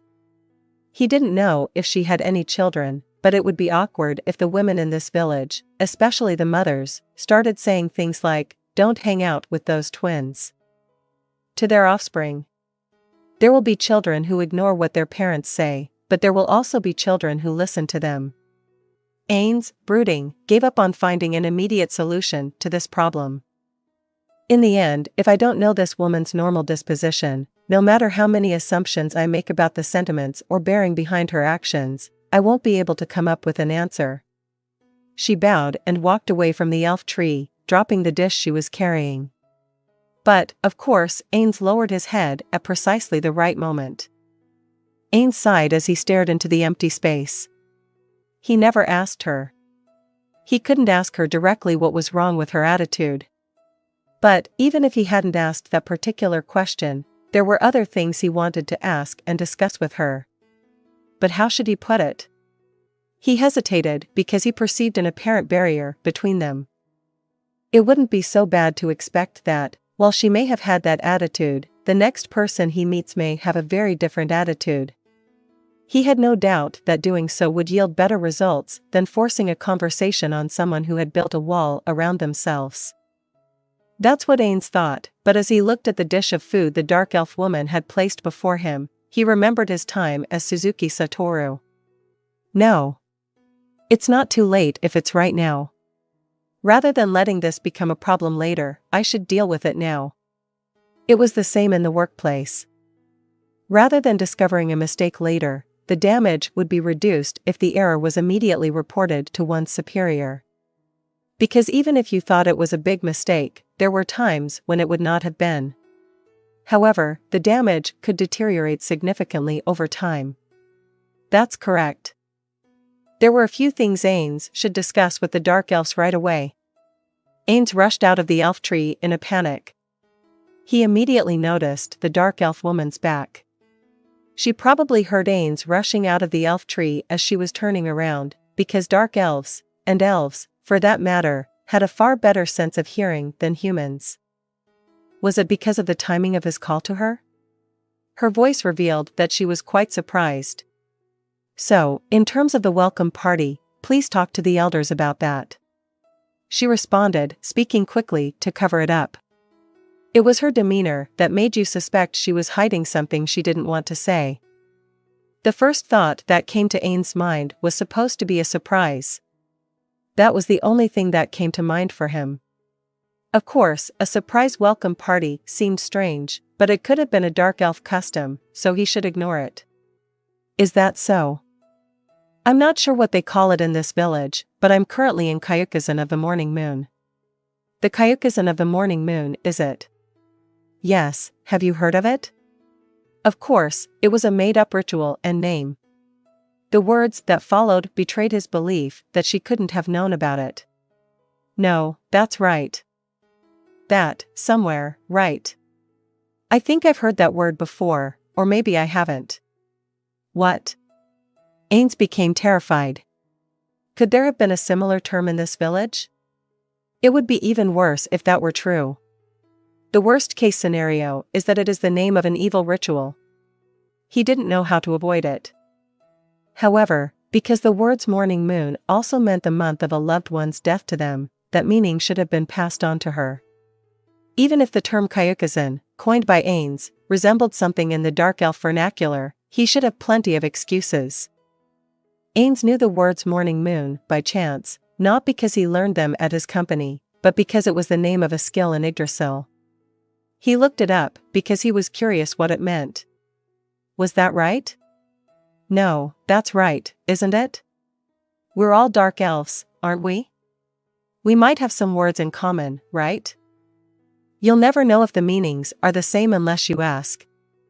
That definitely is right, isn't it? Aside from that, though I seem to recall hearing it before, I cannot be certain that it is the same Kayukazan. While Ainz and the woman were speaking quickly back and forth, they both smiled as if their faces were being pulled taut.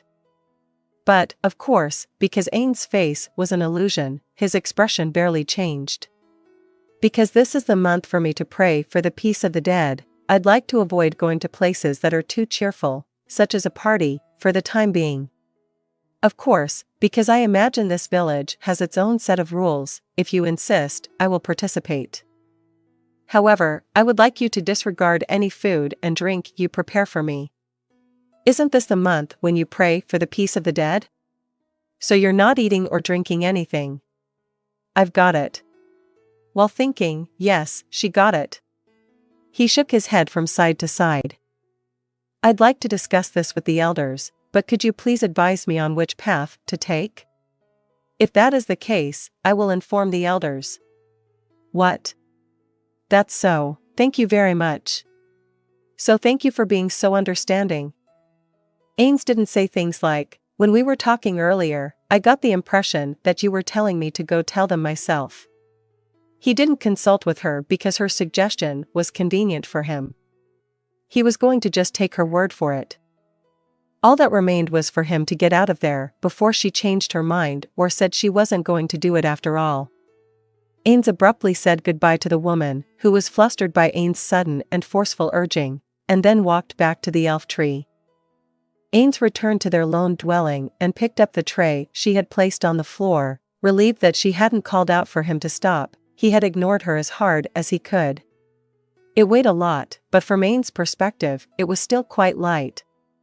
It didn't appear to be enough food for the three of them to finish. Without a doubt, these were the morning and evening meals, 2 meals for 3 people, for a total of 6 servings. When he thought about it, it seemed natural, but he also had the feeling that it was still a little too much. However, this was due to the fact that Suzuki Satoru had never put that much effort into his meals. Furthermore, he hasn't been able to eat since he became Ainz. So, based on his intuition, this could just be a lot of food. Maybe you have to take in a lot of calories when you're living in a place like this. There's no such thing as a totally nutritionally balanced diet anyway. Their meal consisted of cooked meat. Apparently only roasted, grilled, and dried fruit. It was topped with what appeared to be a salad of chopped leaves. There were what appeared to be crushed caterpillars in the salad, as well as a variety of tree nuts. There was also a dish of roasted caterpillars, large ones, and other bugs. Aura's assessment of those was as follows: it wasn't very good.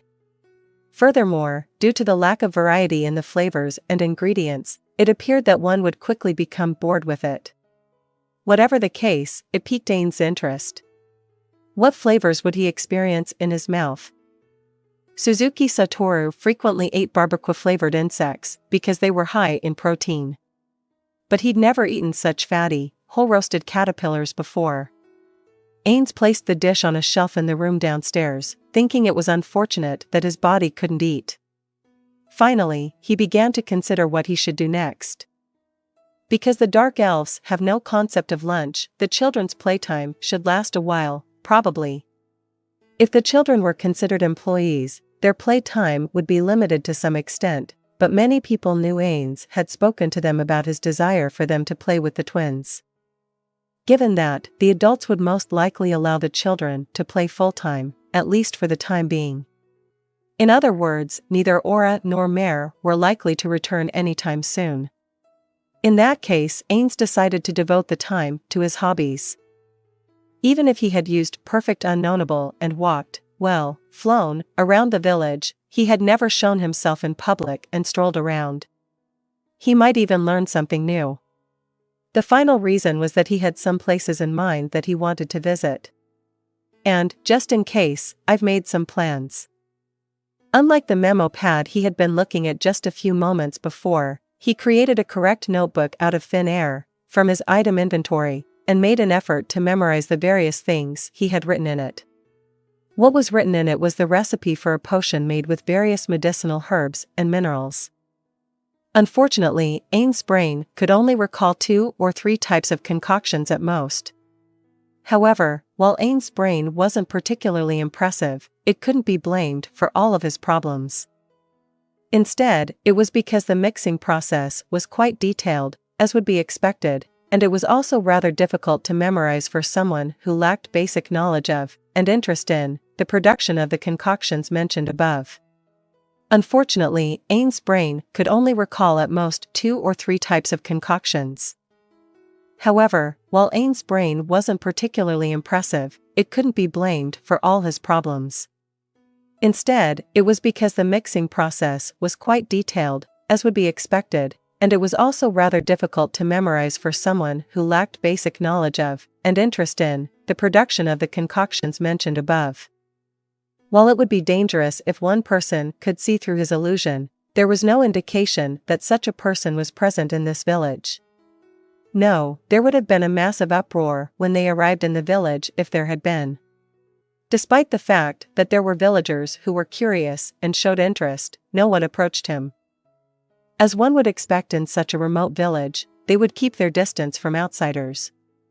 But even Ainz, no, Suzuki Satoru, wouldn't approach and talk to a stranger just because they were in the company offices. On the contrary, if anyone came and spoke to him, it would be reasonable to suspect that they suspected him of something. So, in the first place, Ainz did not feel estranged. This time, the twins were the main characters. Ainz is currently a minor supporting character in this play. The issue is that such minor roles are overemphasized. However, the need to draw attention to his presence would almost certainly appear sooner or later. He intended to use that strategy to reduce Aura's role as a hero to that of a child when the time came.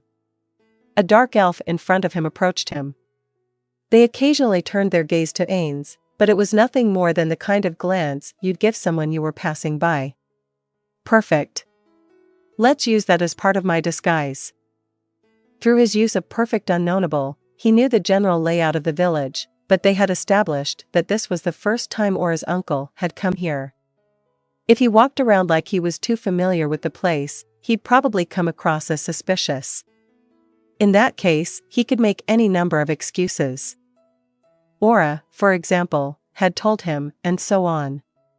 However, making excuses and appearing suspicious to them were both problematic actions. He wouldn't do anything that would make them suspicious of him, and if that were the case, excuse me. Yes. Can I help you with something? He only had to ask one of the nearby dark elves. Yes. I heard about it from my niece, but from what I understand, the chief pharmacist of this village is a brilliant pharmacist, correct? I'd like to pay him a visit, so could you point me in the direction of his elf tree? They responded honestly to Ainz's question, without any suspicion or concealment. Ainz thanked the dark elf and followed them to the elf tree, which he was already familiar with. Along the way, he noticed a dark elf man with his hands outstretched beneath a tree. Ainz came to a halt, perplexed as to what he was doing. As he stood there watching, the earth bulged and began to move, and a lump of soil climbed up the trunk like a slime. It resembled the earth surge spell that Mare used, but was different in various senses. Whether domestic magic or divine-type magic of the druids, it wasn't Yggdrasil's magic, but something they had learned over time. The dirt lump quickly yielded to the man's manipulation and climbed to the top of the tree, which Ainz couldn't see from where he stood. That was most likely the soil the dark elves used in their vegetable gardens at home. The dark elves grew vegetables in planters built either inside or above the trees. Despite the fact that the planters were made of trees, he had wondered how they had transported the soil up to them. This seemed to be the answer. Ainz was pleased that he could see something exciting and resumed his journey to his destination. The elf tree he was directed to was quite imposing and thick. It's possibly the thickest in the village. An influential village man, as one would expect from the chief pharmacist's home. And there was quite a distance between it and the other elf trees above it. This was most likely done to ensure that no harm was done to those nearby, even if toxic substances were produced during the mixing process. Even if they were high level, with consequently enhanced immune systems, pharmacists who could withstand the poisons produced, children, the sick, or other types of people who didn't have that kind of resilience wouldn't be able to. And perhaps, in addition, it could also be to prevent information theft. From Ainz's perspective, he truly could empathize with the idea of monopolizing information. Both in the sense of protecting one's vested interests and wanting to avoid the trouble it would cause if they were stolen. Everyone knew that a medicine could become poison if you misjudged the dosage. So, would the person who willfully stole that information be able to make proper medicine? Probably not. If an inferior imitation appeared on the market and victims of it emerged, then even the pharmacist who originally created the medicine would be suspected. In short, that's what this was. "Hello, do you mind if I come in?"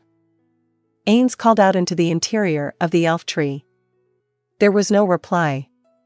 Knocking on the trunk of the elf tree, he called out one more time. He could hear something being rubbed and scraped together when he strained his ears. "If you'll pardon the intrusion." Ainz just walked in of his own accord. But, then, he immediately caught sight of the back of a slightly plump male, dark elf.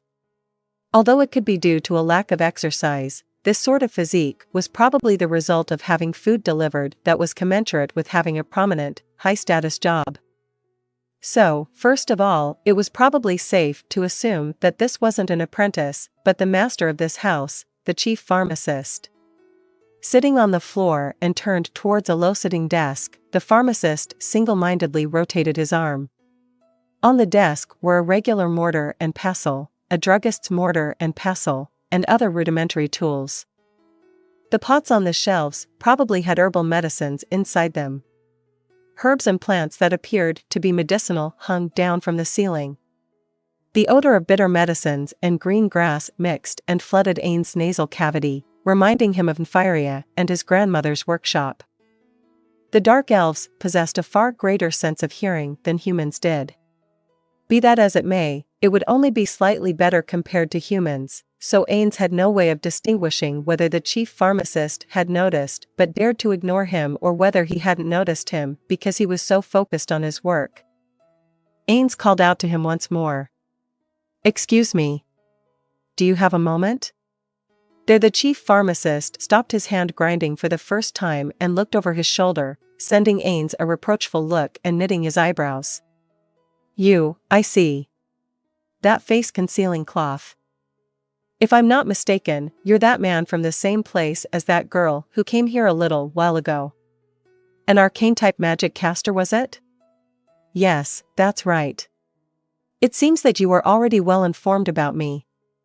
When Ainz tried to remove the cloth, the chief pharmacist spoke. That won't be necessary. It is the custom of your tribe, right? There's no need to show me your face. It's not like I care about what you look like anyway. You're fine as you are now. I accept your greeting. Okay. Well then, if you're done here, please go home. I'm busy. Grumbling, that was all he said. As if he had lost interest, his gaze returned to the desk. It felt like there was a thick border around that surly attitude. Despite that, Ainz was relieved. This sort of person wore their heart on their sleeve and spoke candidly. If they straight up said, "You're bothering me, so get out." To get rid of him, even if Ainz were to display his abilities as a salesman, it would be challenging to get them to look at him. However, he hadn't said anything like that. In other words, there was still room to get him to listen to what Ainz had to say. So, while watching the back of the chief pharmacist as he was grabbing the mortar and pestle, Ainz asked him a question. What is it that you are making right now? What's it matter to you? There was some harshness in his words. He didn't have time for useless conversations. Is that right? Ainz answered.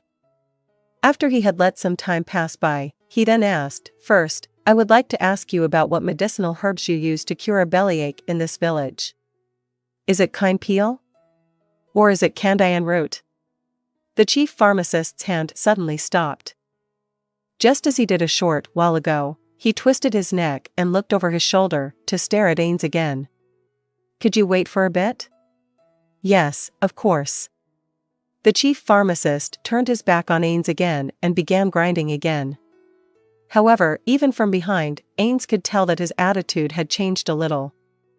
It seemed that the basics of the salesman's art of conversation, looking for a shared topic, like interests or hometown, with the person you're talking to, from his time as Suzuki Satoru had been helpful. Hypothetically, consider the difference between a salesperson you had no common ground with versus someone with the same interests. If the contents of what they're peddling, its appearance, price, delivery windows, payment, etc., were all the same, then a business contact would usually choose the latter. Since the chief pharmacist seemed to be a person who was passionate about his work, he had guessed the topic of medicines would be the best one to curry favor with him. I was just making it right now. Kine doesn't grow around here. That's why we use Ainz leaves. As you might know, when you grind up Ainz leaves, their efficacy quickly fades. However, it is also problematic if the speed of the grinding is too fast and they heat up. When he had finished grinding them enough, he poured a gooey liquid into the mortar. This liquid is a secretion that comes from cutting into the near tree. By mixing it with this, there will be no change in efficacy. That being said, one more step is necessary because using it like this weakens its efficacy. The chief pharmacist again turned to Ainz and scrutinized him from head to toe. His nose then moved like he was sniffing for something, after which he frowned. There's no smell. Hey, show me your hands. Ainz did as he was told and showed him his hands. Then, because Ainz more or less knew what he wanted to say, he showed him the backs of his hands, his fingers. Although, for the time being, the chief pharmacist shouldn't be able to touch him with the distance between them, Ainz thought about what to do if the chief pharmacist were to approach him and searched for the words to explain it away. The smell of crushed plants, if you're a pharmacist, that smell that would naturally be soaked into your body, the residue that would stain your fingers, isn't there. I heard you were an arcane-type magic caster, but does this mean you're performing the techniques of the pharmacists in some other way? Since he had planned on visiting this place, he could have crushed some medicinal herbs to cloak his body in their scent beforehand and gained the chief pharmacist's trust. Above that, because Ainz's hands were just illusions, it was possible to make their hands, the chief pharmacist approved. However, there were two reasons Ainz hadn't done those things. The first one was because the Bearer family wasn't like that. Indeed, that smell would drift out while they were working, and the smell that permeated their workshop and work clothes were quite intense. However, it wasn't as if they were constantly cloaked in that smell. If anything, Nfiria and the rest of them seemed to be very concerned about nothing other than deodorizing themselves. Of course, that might just be the Bearer family, but when faking one's identity, your words and actions would be more natural by using a real person as a reference. Then, you could finish without having to fret over every single word or comment and build lies. The other reason was that Ainz was totally ignorant about herbal medicine. Even if he rubbed on the smells, changed the color of his fingers, and assumed the identity of a pharmacist's apprentice, he would probably be found out when the chief pharmacist asked him about dosing, as he would not be able to give a straight answer. If he was suspected of being a total fraud from that tiny tear in his disguise, his activities in this village wouldn't bear any fruit. No, that's not quite correct. My master also practices alchemy. It was nothing more than a little bit of the knowledge they had taught me. This was accordingly in character for Ainz to aim for the last possible moment to avoid having his lies seen, so that no contradictions would arise from what he had said earlier. So that's it. Ainz immediately sensed that the chief pharmacist had lost interest in him. This couldn't be helped. You could also say it was exactly as he had imagined. For this reason, he had prepared one more trump card to draw his interest. Ainz came closer to the chief pharmacist until he was standing next to him, who was once again facing his desk. Ainz placed his trump card among the things on top of the desk. This is a potion that contains a healing power that was brought from a certain place. That potion in the glass bottle, made in Irantal and didn't have a speck of refinement, was one of the potions the Bearer family made while creating the red healing potion. The red potion was already completed. Right now, they're focusing their energy on developing a version that used cheap alchemical solutions or herbs, so contrary to expectations, this potion was scarce nowadays. This is purple? The chief pharmacist picked up the bottle. The container isn't colored. The reason it isn't blue. Something is mixed into it? The chief pharmacist raised the bottle and shook it while looking at the bottom. There's a bit, really only a slight deposit on the bottom, right? He was mumbling to himself. May I? Go right ahead. The moment Ainz granted his permission, the chief pharmacist opened the bottle's lid and, without hesitation, lightly cut his hand with a knife. He then splashed the potion onto that small cut. It was a pretty good amount. He had used about half the bottle. The cut closed. You couldn't say that it was immediate, at a visible speed. That's fast. I couldn't even calculate the time it took. The medicinal herbs and magical reagents used to make it are in this deposit? He sure talks to himself a lot. Or rather, that knife, wasn't it the one he was using to chop something up until just a moment ago? And above of that, he was able to use it in that way. Wasn't the effect not supposed to activate if you didn't use the whole thing, regardless of the wound? No, that was probably because in an extreme situation, like in the mid of combat, you wouldn't be able to consider things like wound depth to calculate the amount to use, would you? The chief pharmacist licked off all the potion that covered his hand and then smelled it. I smell Ainz. He seemed to notice that it was something else faster than Ainz could slip in a retort. Is that not it? Is it the smell of my hand? Odorless and tasteless, for concealing? Concealing what? No. The chief pharmacist spun his head around and fixed his gaze on Ainz. Are all the healing medicines of the city colored like this? That is incorrect. I hear it was spread there via the undead king who rules over Irantal. I do not know all of the details of how it came to be, but, well, it is valuable. In fact, the color of the common healing potion in circulation is blue.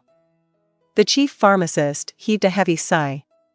An undead king, No, that's not the problem, I guess, though I also have a feeling that it is a problem. Well, it's fine.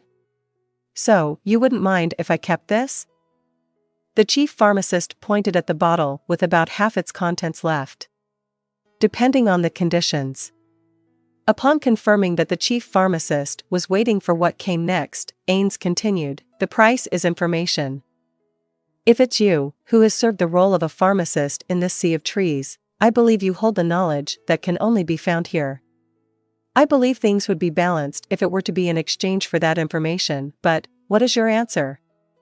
After the silence had reigned over them for a little while, the chief pharmacist opened his mouth.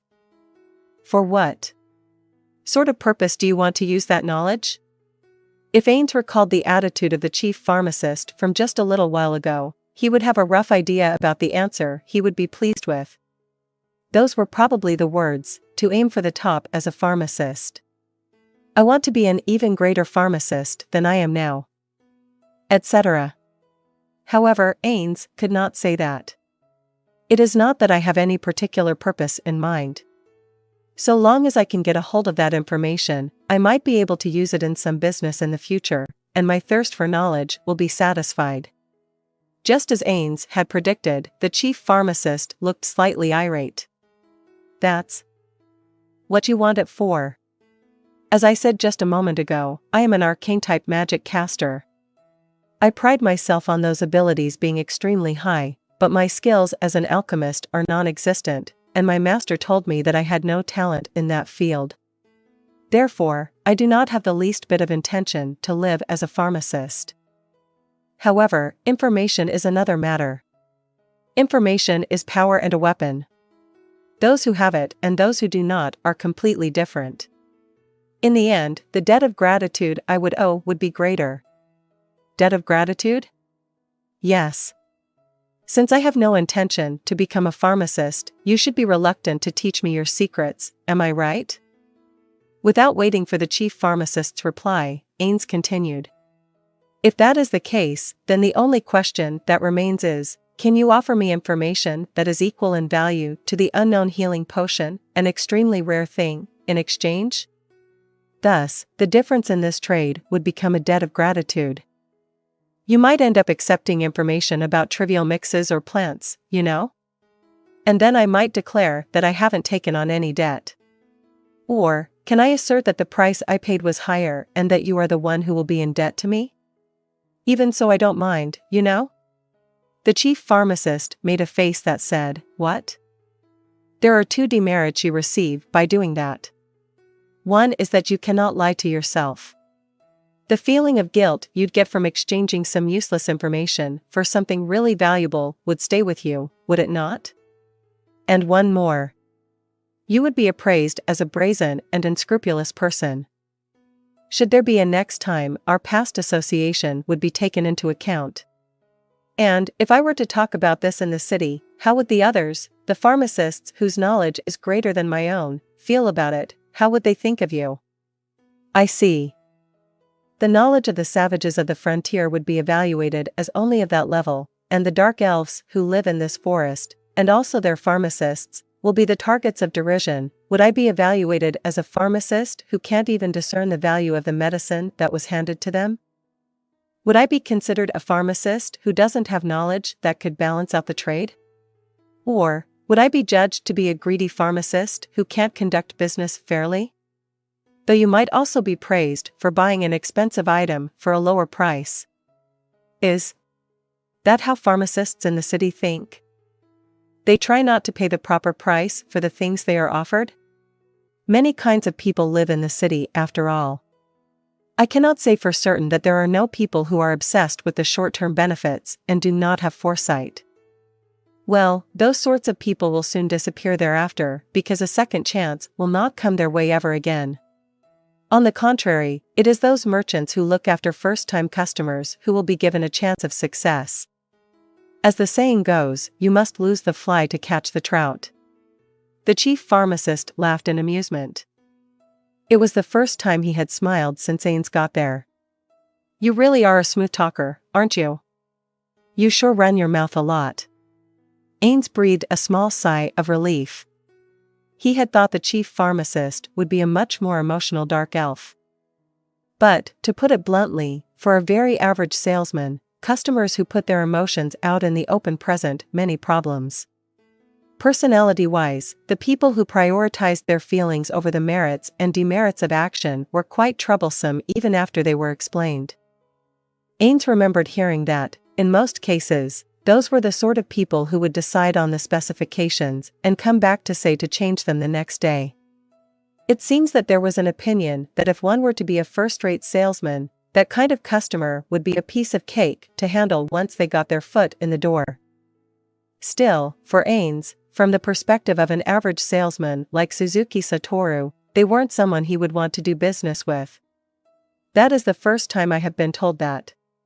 He really had never been told that. Isn't it just that everybody thought of you that way and just didn't say it out loud? Unlike a moment ago, the chief pharmacist seemed to be in a good mood. Is that right? Though I do not believe so. Now then, when it comes to the knowledge that will balance out the value of this potion, there's nothing I can offer except the secret medicines I know. How long are you planning on staying in this village? It is not as if I have definitely decided, but I intend to leave this village in a few days. Perhaps around 7 days at the longest. The chief pharmacist's mouth twisted into a grin. I see. In that case, a few moments passed, and he remained silent just as he was. Ainz didn't say anything. For the time being, if we only have that short a time, then it would be impossible to drill my secret medicines into you. For medicines that are considered secret, you must grasp the minute changes, the changes in the necessary ingredients in each season, recognize them by scent and touch, and finally, you have to carefully alter the amount you use. Putting it bluntly, I want you to stay here for half a year so I can beat those changes into all 5 of your senses. Ainz wanted to say, you just have to write them out on a sheet of paper. But if he did, the chief pharmacist might be displeased, so he didn't say anything.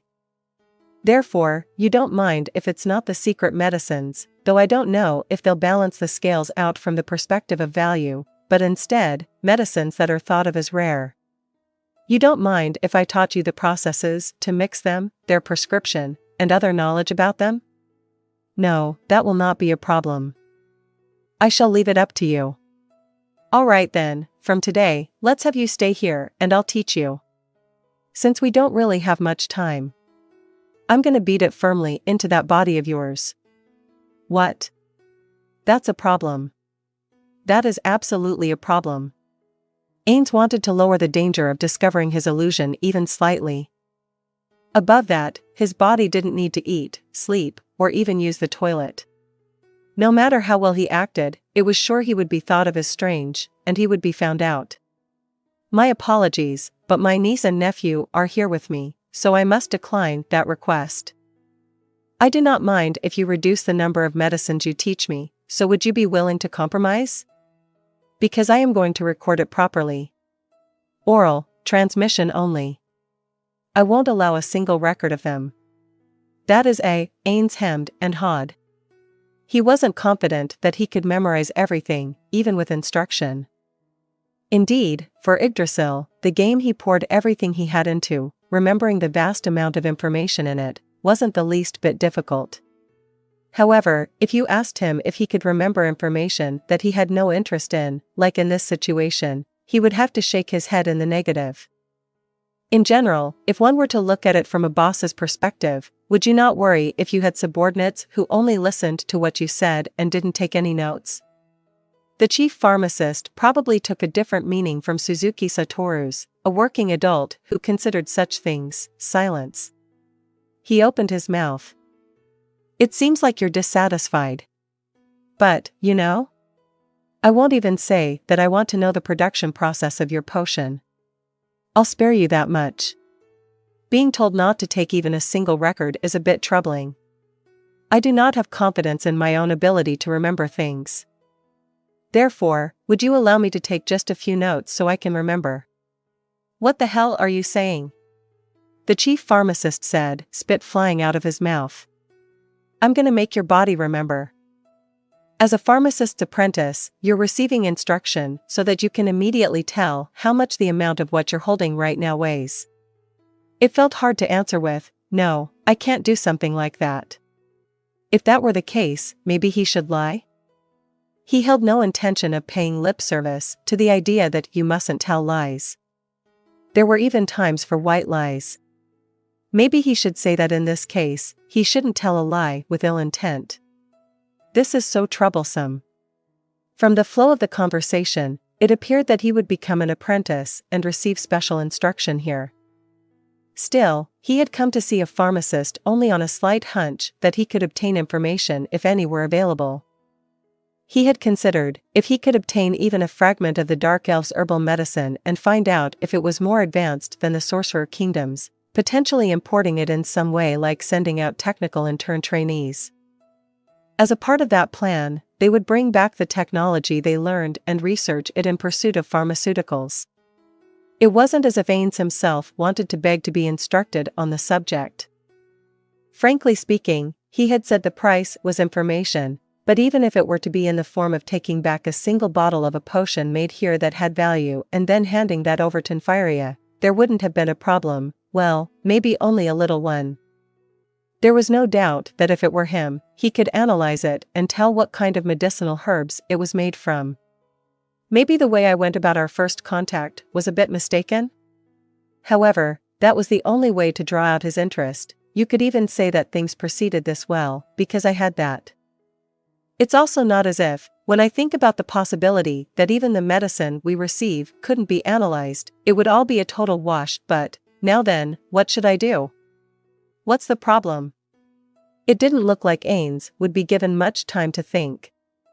In that case, then, just like always, he wouldn't leave things to chance. "Sure, my master also said so your body remembers it." The chief pharmacist nodded countless times while faintly muttering exactly. Obviously, the city pharmacists also get it.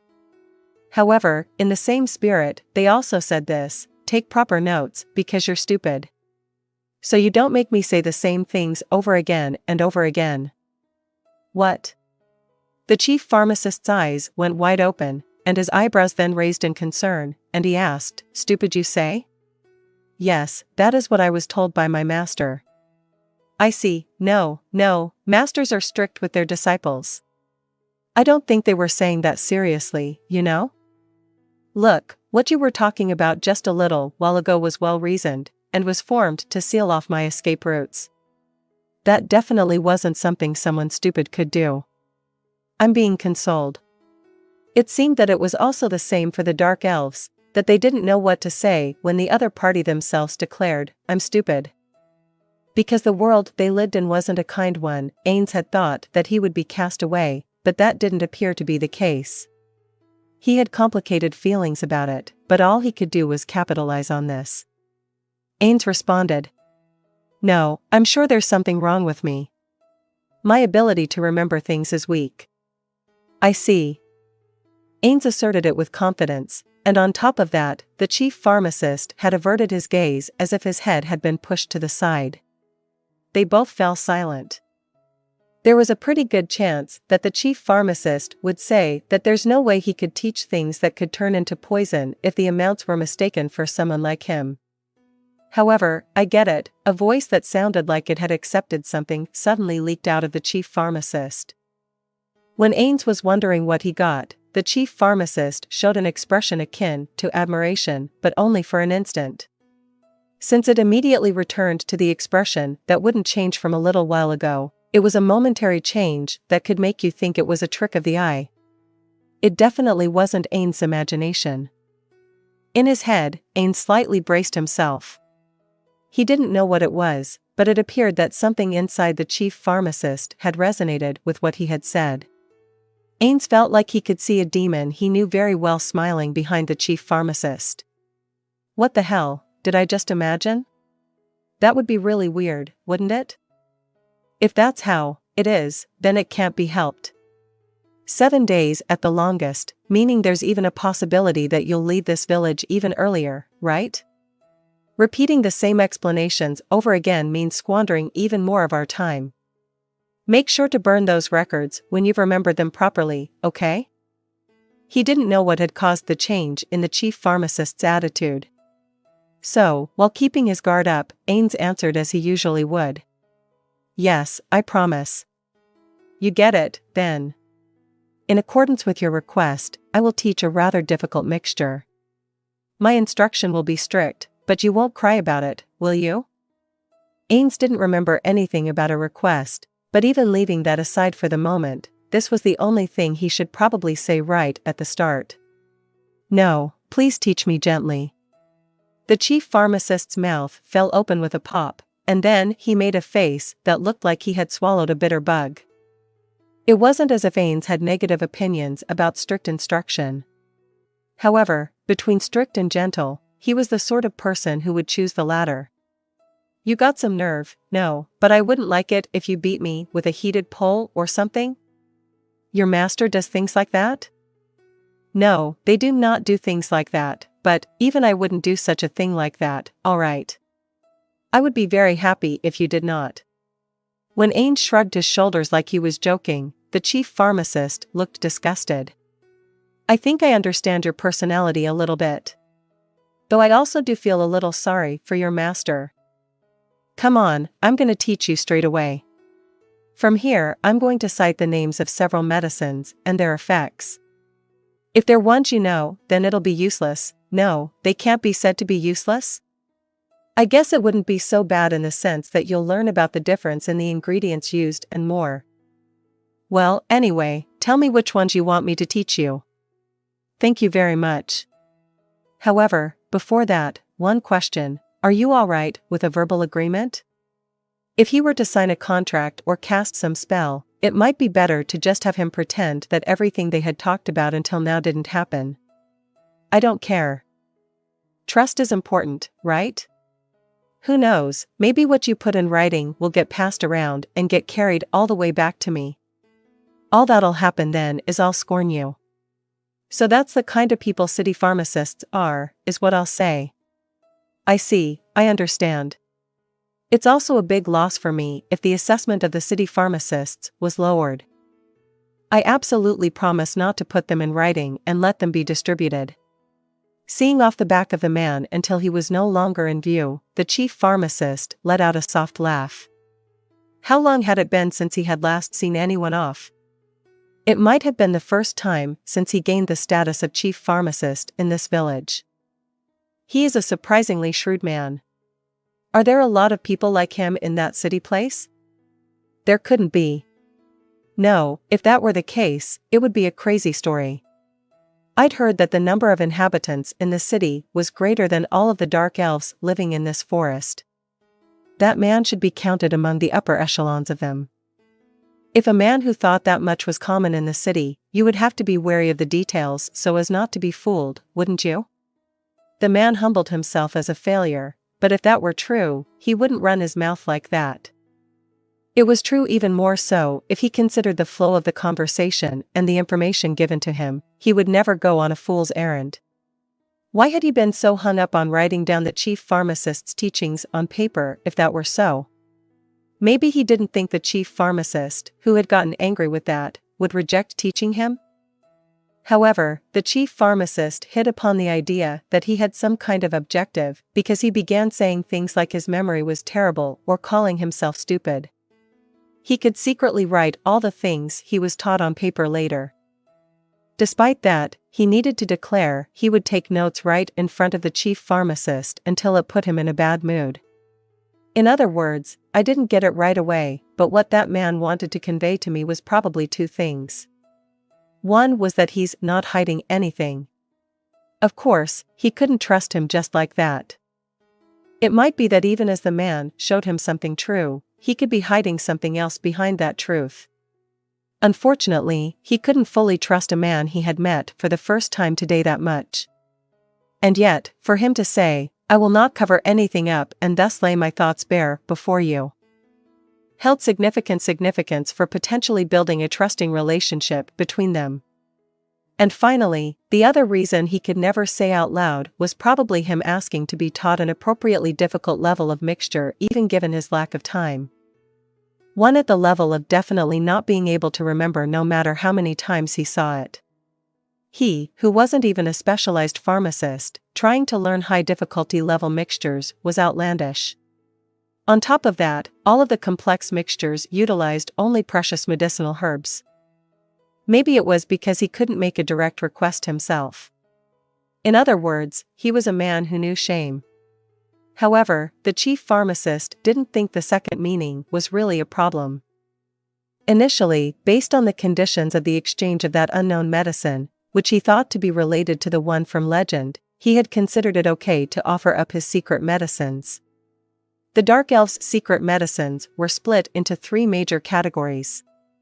1. The first one was medicines that could be made through complex mixing procedures. 2. The second was medicines made utilizing scarce medicinal herbs. 3. The third was dangerous drugs that had an excessively potent efficacy. Those were the 3. He had stated the first one as why he couldn't pass on the secret medicines to him, but he considered teaching him the medicines in the second category. It could be that medicinal herbs that are rare in this region might be abundant in the city or wherever. That was often the case with medicinal herbs. However, it wouldn't have gotten them anywhere if he had said that. Or rather, since those under the first category were impossible to teach him, and there was no way he would teach the dangerous drugs in the third category, his answer had already been decided. And in this case, he had also thought there would also be a benefit for himself. He could simultaneously offer up the ingredients that were rarely found here and were highly prized even in the city at a reasonable price. If he returned to the city, spread the medicines he had been entrusted with, and they became precious materials. As a result, people from the city might come here to the Dark Elf villages to do business, to try and obtain them. When he saw the purple potion, he knew that the city's medicinal use was at an appropriately high level. Having a chance to obtain that material and knowledge, even the chief pharmacist didn't think it sounded so bad. Just from that man's arrival, he didn't know whether or not it would give rise to interactions between the village and the city in the future. However, even if you were to tell him that he should accept the request based on that practical perspective, there would be no doubt that the chief pharmacist would have frankly disagreed with that sentiment instead. If he had had a personality that could be influenced by some rational conversation on the merits and demerits, the villagers probably wouldn't mutter the word obstinate around him, and he probably wouldn't be without a wife at his age. It wasn't as if he didn't worry about it so long as he was esteemed by his fellow pharmacist friends, but he had yet thought about trying and changing himself. That man talked about gains and losses. It would have been an argument he couldn't stomach if it had been way before. However, it was about his gains and losses as a pharmacist. It is interesting enough. If his efforts as a pharmacist were mocked in some far-off place, he would have no way of knowing. He had no way of knowing, but if you were to ask him if he was okay with that, his answer would be absolutely not. Because he had perceived value in what that man had offered up, he couldn't relax if he didn't return something of equal or more excellent value. He felt that the man was a smooth talker because he had simultaneously attacked from the 2 fronts of logos and pathos. Usually, the one who taught held superior standing, while the one who was taught held an inferior standing. However, it wasn't like that this time. Teaching was the price of that potion. Moreover, the man had taken the stance of leaving it up to him whether or not he would teach him. At this point, you could say their positions were equal. And that man immediately went on to say that he would take notes to open up hostilities. If the other party doesn't hide anything, and acts in a way that can gain my trust, then I should also adopt an attitude so that man will trust me. However, that was a significantly different problem. As Ainz returned to the sitting table, the chief pharmacist scrunched his face. I don't think I can do something like that. The chief pharmacist himself knew he was terrible at getting along with others. Looking back on the times he had passed on knowledge to the villagers, he could declare that he hadn't been a good teacher. The chief pharmacist shook his head and glanced at the dried leaves, which were a type of narcotic, on the medicinal herb shelf. That stuff was aimed at easing pain and could also be used to eliminate stress. However, it wasn't very appropriate for an educator to use it. Nothing else I can do but try my best, the chief pharmacist mumbled. But, well, it seemed like acting wasn't his strong suit. To go so far as to stare at me so hard he even forgot to blink, does it mean that he's that interested in me? He looked younger than me based on his looks, but he certainly is young. I guess he did have a pretty cute side to him after all. Ainz, Aura, and Mare were having their morning meal. Of course, because Ainz couldn't eat, only Aura and Mare were eating. It wasn't only the dishes, which brought out the flavors of the ingredients that the dark elves had provided them. There were also things from Nazarick that Ainz had put into his inventory and brought here with them. After each bite of the dark elf's dishes, Aura and Mare would write their impressions of it on the paper next to them. They would then be shown to the intellectuals of the various races in Irantal and researched. However, as of right now, they had not made a single surprising discovery, including things of monetary value. They didn't know what would happen to their relationship with this village hereafter, but there didn't seem to be any materials that they could use as the basis to form beneficial trade relations. Aura and Mare recorded their impressions of the food after each bite so that when they were asked about it, even Ainz would be able to answer. However, there was just one problem: being used to the food of Nazarick, no good impressions of the dark elf cuisine came from the refined palates of Aura and Mare. But the only people who could possibly say, "It doesn't taste good." People who made it didn't consider others' feelings, or people who wanted to worsen their relationships. In other words, and for the sake of argument, children. Thus, their meal took quite a long time to finish. They would take a bite, chew it, raise their eyebrows, and then write their honest impressions. After that, Ainz would flip through the notebook they wrote in, knit his eyebrows, and finally write a more flattering impression. To write the ingredients are fresh every time would hardly qualify as a proper impression. For that reason, it was necessary to change the words, even if just a little bit. When they had finished writing down their impressions, which were so painstakingly hard to come up with that if they had a thesaurus, they would have immediately begun flipping through it, Aura and Mare were exhausted. They looked as if they had been in an eating contest. It was clear because he knew how hard their work had been that Ainz told them, "Thank you for your hard work." The two of them stiffened their faces at Ainz's voice. "No, this sort of thing is nothing, you know, Uncle." "Right. Because we just ate and wrote our impressions." No, it was just as Mare had said. However, there was no way he could have said things like, "Yeah, you're right." Or, "Exactly." Since he had a body that couldn't eat. Their hard work had been for Ainz's sake from the very beginning. Even if those two, who were children, were to give their honest impressions, it probably wouldn't be that big of a problem. The only one for whom it would have been a significant problem was Ainz.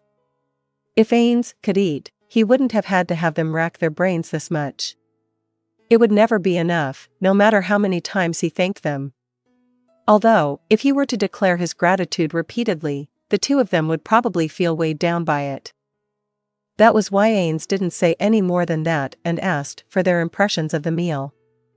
Those honest impressions were the same for both of them and were the same every time.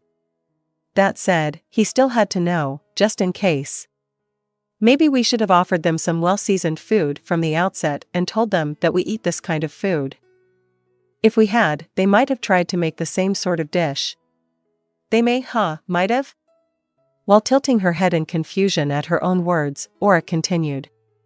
Only sprinkling salt on the meat when you're grilling is simple and not a bad idea, but maybe their method of preserving the freshness isn't perfect. The gaminess of the meat really lingers in your mouth, right? I think there are people who would even say that's fine, but I don't really like it, you know? A fair amount of time had passed since she came to this village, but Aura's way of speaking was still inconsistent. I agree. It's a little gamey. I see. The vegetables aren't too bad, but there isn't much sweetness to them and the bitterness or acidity would be the first things you'd notice about them. I might recommend them to people who like that sort of thing, but couldn't they make condiments with fruit, I wonder? I want some dressing. I see. It really was the same as always, after all. Then, I'm sorry, but, could you two show me what you wrote? When he saw what they had written, he understood how hard they had worked to compliment the food. I really do appreciate your hard work. Ainz lowered his head to the two of them in his mind. Then, after briefly scanning over it, not that there was very much, and desperately trying to remember all of it, Ainz returned the notebook to them. With this, their morning preparations were over. Then the next thing he should do was head to the office. Okay.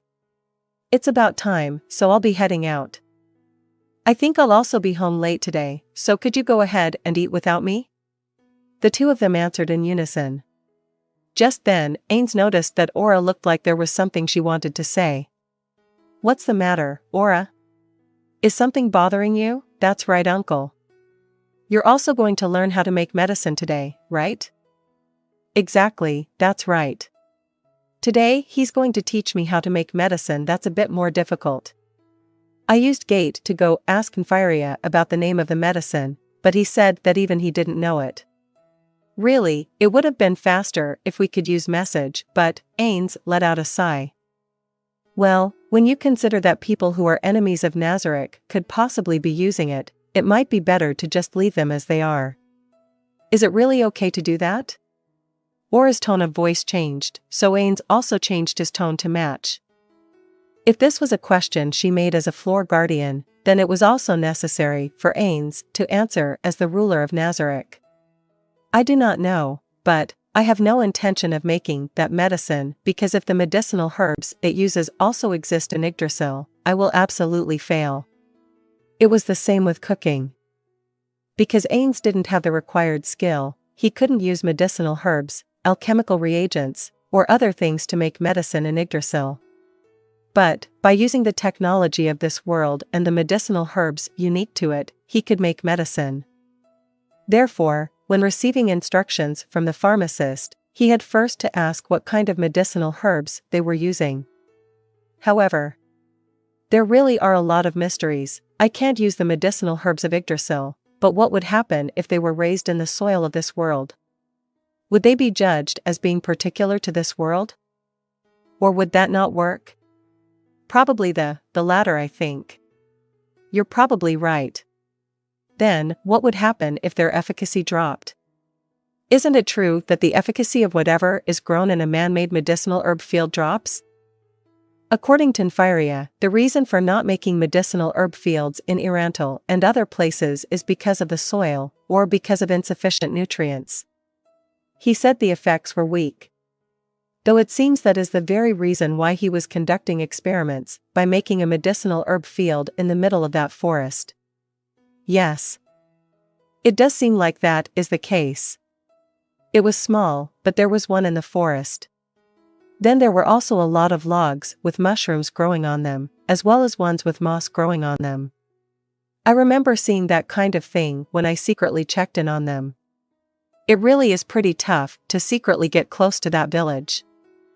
Aura said earnestly. The goblins under Enri's control were standing guard in a wide area around Karn village. In particular, there seemed to be a being called the Goblin Trapper.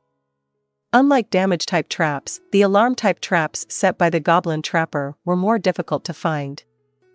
But, if there aren't enough nutrients, then I think we just have to use items and have Mare work hard on them. Upon receiving the gazes from the two of them, Mare shrank back. Well, you see, I don't think it's something that I can't do, but I think what might be really necessary is the nutrients in the soil. Of course, I'm secretly doing that at night in the Irantal Adventurers Guild's medicinal herb garden, but I also have a feeling that it's not really doing much good. Though they may look the same when they actually tried making potions using the medicinal herbs from the guild's field, a troubling result appeared. There were signs that the effect was slightly inferior. Was it because there was an excess of nutrients from what Mare was doing? A coincidence? Was something else lacking? Was their magic suited to medicinal herb cultivation? Because there were a great many elements that could be the cause of the problem, they had not yet been led to an answer. Even though several years have passed since we came to this world, there really are a lot of things that we still don't understand. Yes. Yes. Every time their knowledge bank grew, they discovered a thing they didn't understand. The mysteries of this world grew as if they were connected. Ainz didn't know whether or not you could say they were fortunate, but the only question that remained was if they were a high priority. As a result, the things they hadn't investigated and put off until later accumulated. If they could leave it to the servants or summoned monsters, they might be able to solve them fast, but unfortunately, servants and summoned monsters couldn't do a portion of the experiments. Ainz had considered that, at a minimum, the experiments had to be done by beings who were born in the same way that the NPCs or players were created.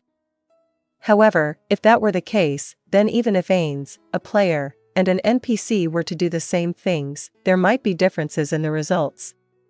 If he believed that it was necessary to investigate something, they would need to have Ainz, an NPC, and a servant, 3 people repeating the same experiment. If we do this kind of cultivation experiment, it might be fine to leave it to the people we have placed under our control, but important experiments and such can't be entrusted to those who could become our potential enemies in this world. And if that is the case, it means they must only be performed by those from within Nazarick. But we don't have that kind of leeway in terms of personnel. It's a troublesome thing. So that means while being on guard so that other countries' technologies don't make breakthroughs, we'll only be improving the technology in Nazarick so that it benefits us. It was troublesome, but there's no doubt that if I left it up to Albedo or Demiurge, they could take care of it one way or another. Those two are smart, after all. Or rather, it was because it was those two that there was a chance they were already tackling it, so it might be unnecessary worrying on his part. So, for the time being, he probably only had to raise the issue. Just like last time, all I would have to do is make a summoned monster, write it down, and throw it into the suggestion box. If he did that, he could avoid the danger of it appearing like he was only just realizing that now. Crap. It's already time. Well, I'll be going then. Faster than he could even see the two of them nodding, Ainz flew out their borrowed elf tree. As expected, there was no way he could be late. For instance, even in his former working life, he hadn't been late even once, no matter how interested in Yggdrasil he had been. Hurry up, hurry up. Light shone on Ainz's face. The sunshine falling through the slight gaps made by the thick branches of the trees told him the weather would be good again today. With their master's footsteps no longer audible to Aura, she finally opened her mouth. Somehow, Aura sighed. She couldn't keep up the act when she was alone with Mare. This was bad. At that point, Mare wasn't really acting like he was acting. That's a little unfair, isn't it? Aura gave him a reproachful stare. What's wrong, sis? Nothing at all. It's nothing, okay? It wasn't as if anything would change by taking her anger out on him. Finally, Aura regained control of herself and said what she was trying to say just a moment ago. Uncle looked like he was somehow having fun, didn't he? Mare nodded in agreement. To Aura, that point was something she really didn't understand very well. She groaned. Her head cocked to the side as she asked a question. At any rate, he's been going to the chief pharmacist's place every day since we came to this village, but I wonder if there's any value in going that far? I wonder about that, but, you know? Since even I can't cast druid spells that make use of these trees, maybe they also have independently developed pharmaceuticals, right?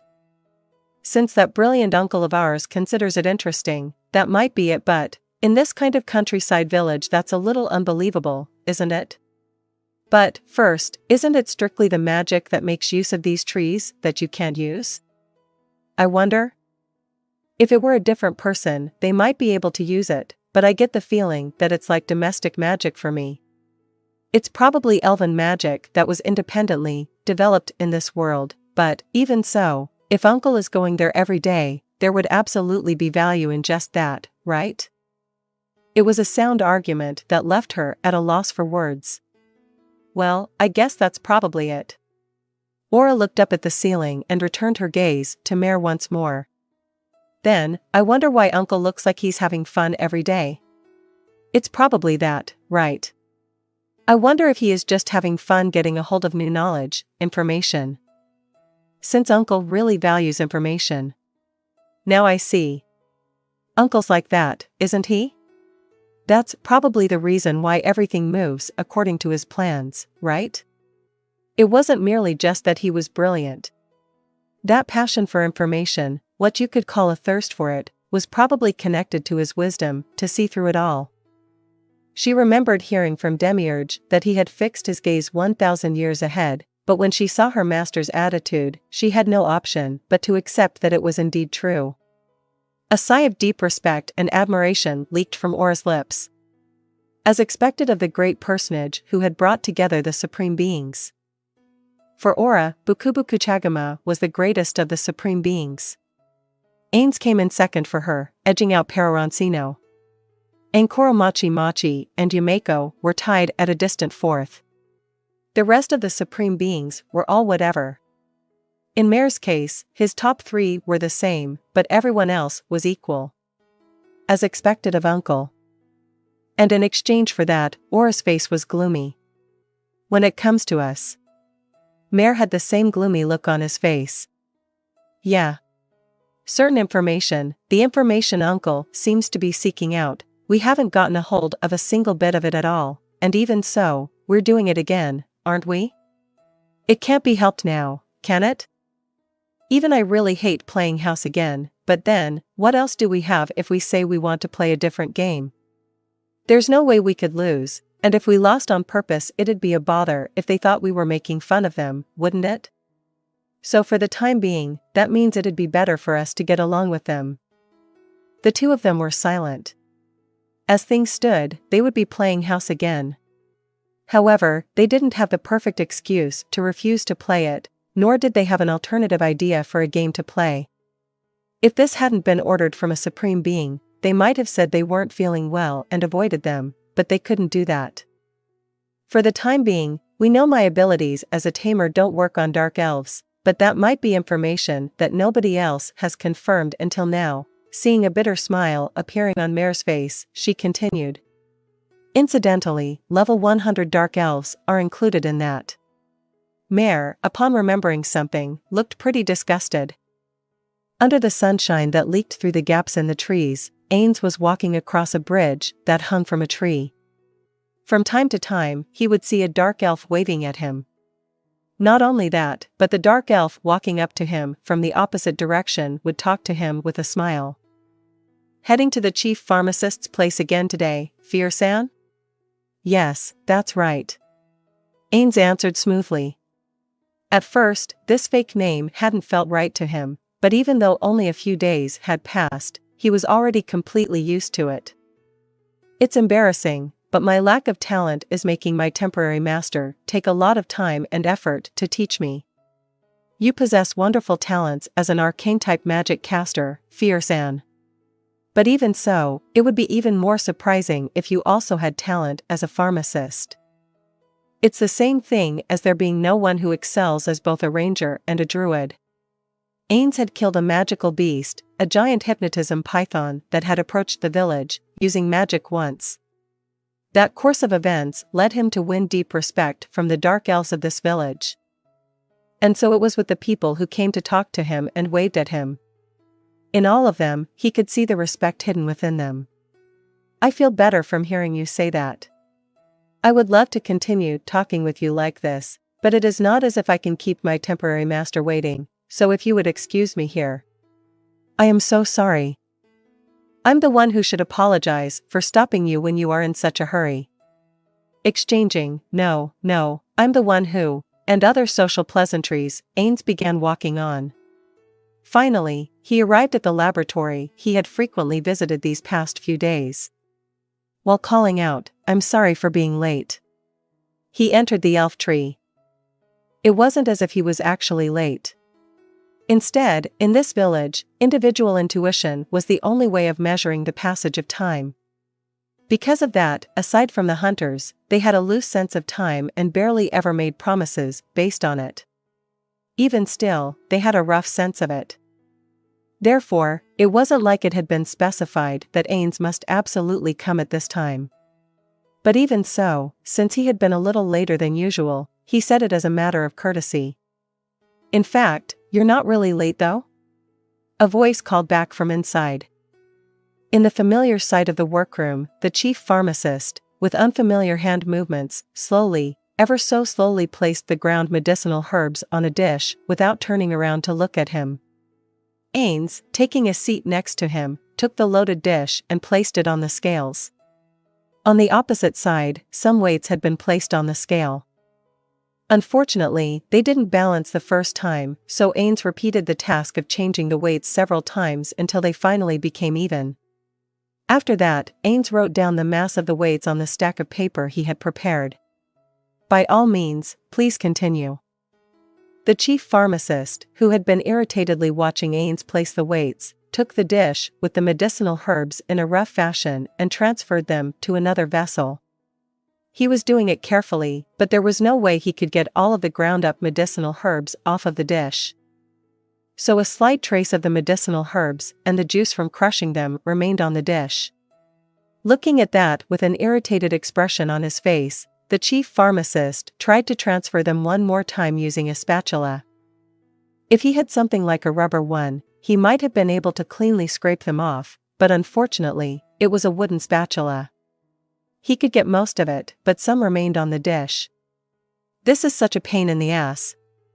The chief pharmacist shouted while scratching his head in frustration. It was definitely an attitude he hadn't shown Ainz when they first met. However, in the few days he had been instructing Ainz, he opened up and openly displayed his anger at Ainz's proposed method by overreacting. In other words, his reaction carried the meaning that they should come on and stop it with this way of doing things already. Please bear with it, temporary master. The chief pharmacist turned to Ainz with a sour look on his face.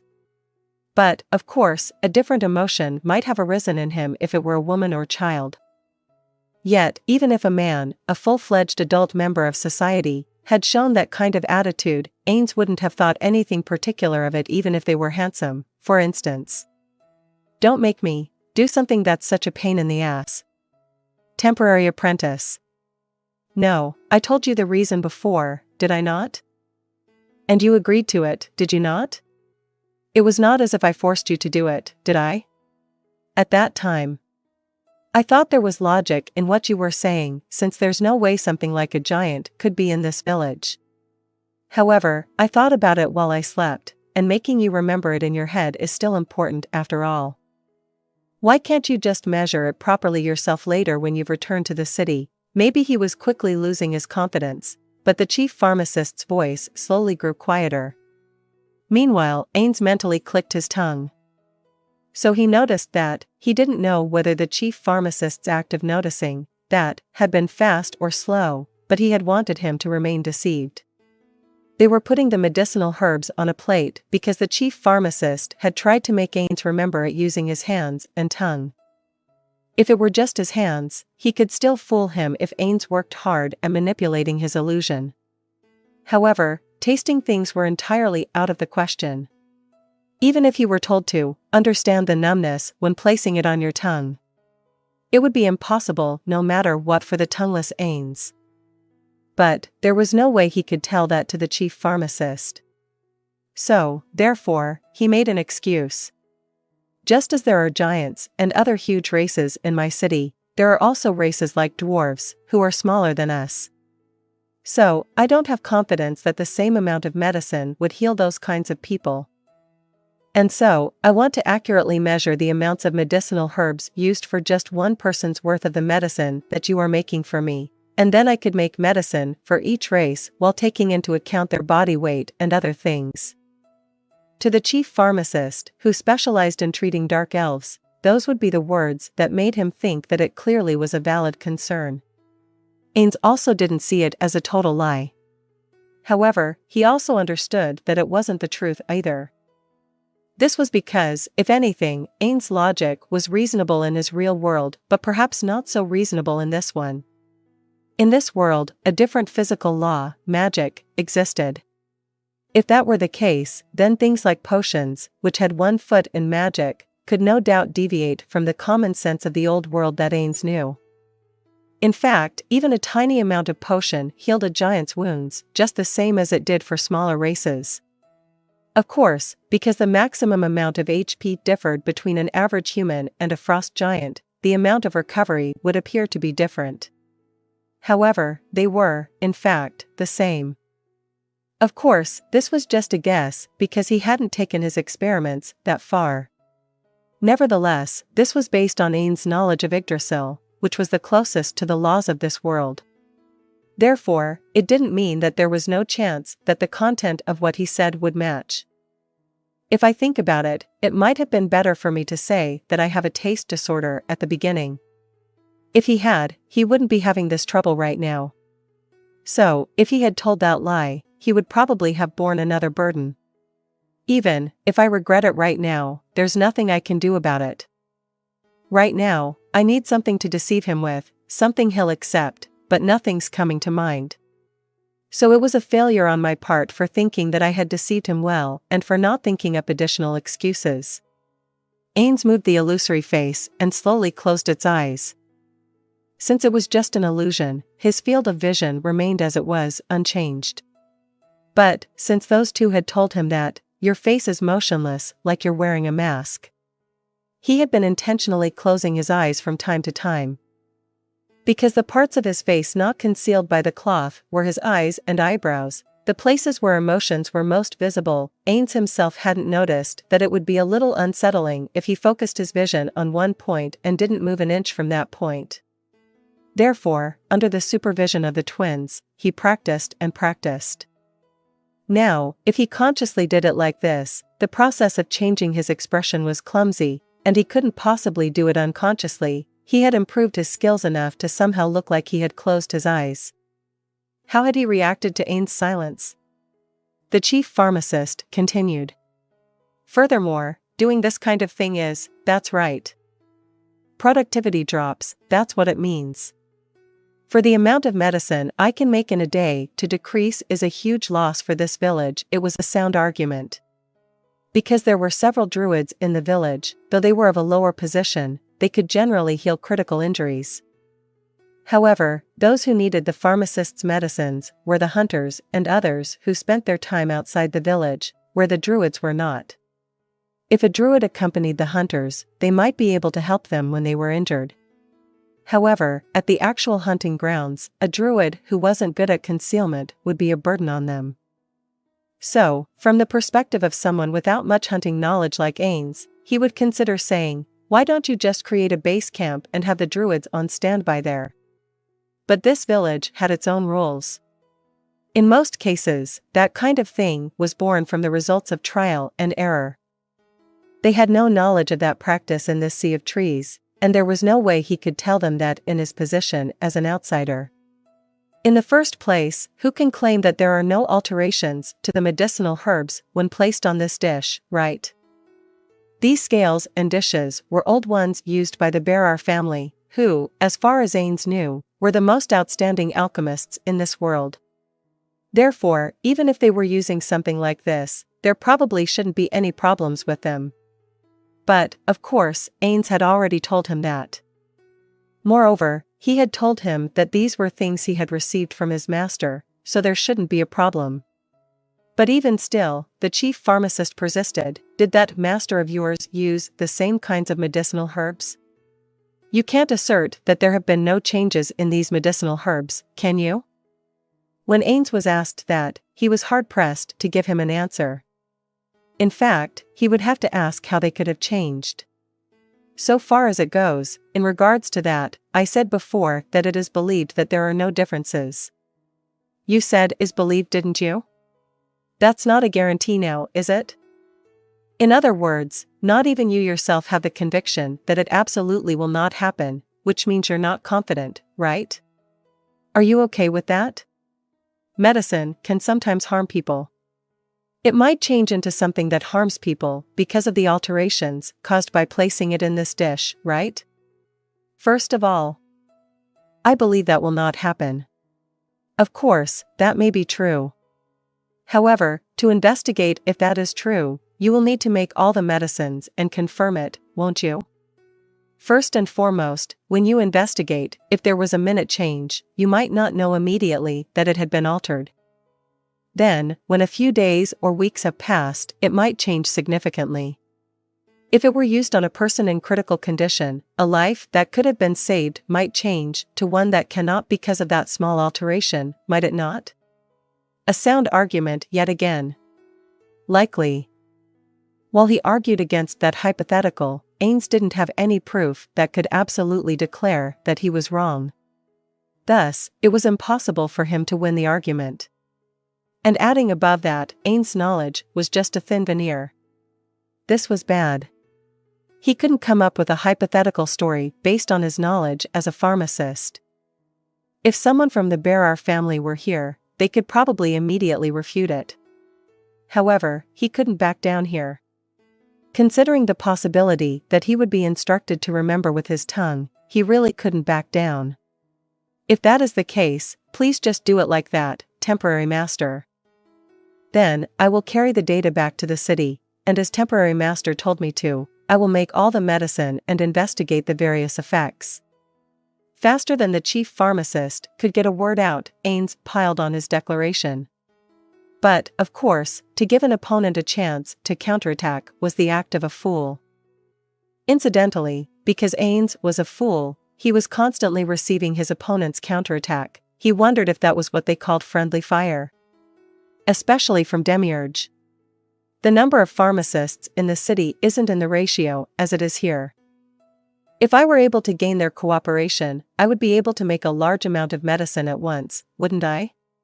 Moreover, because there are various races living there, to investigate whether anybody can use them without any problems, I must also borrow the wisdom of the pharmacists of those various races, mustn't?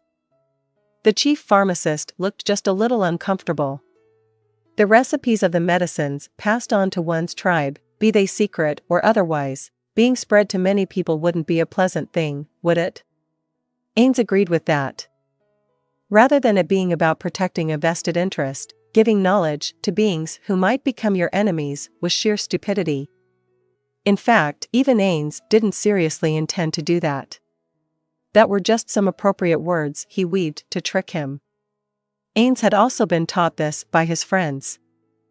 It was just because the fruits of knowledge were monopolized that they had value. Since it seems that you have no objections, temporary master, if you would, please continue. Upon receiving Ainz's counterattack, the chief pharmacist raised his voice in what sounded like disagreement. However, it seemed like a decisive way to mount his own counterattack hadn't come to him. Showily drooping his shoulders, he once more began putting medicinal herbs on the dish. His movements were swift. It would be tough for Ainz to take notes while completing his own tasks like this. However, it appeared that that was just what his opponent was aiming for. Even though the chief pharmacist's work was finished, if Ainz wasn't finished with his, there was no doubt that he would give him a snide comment or something like that. Rather than this being his attempt to say, "Let's hurry up and finish this unpleasant work." There was no doubt in Ainz's mind that this was his revenge for being beaten in their argument. Don't underestimate me.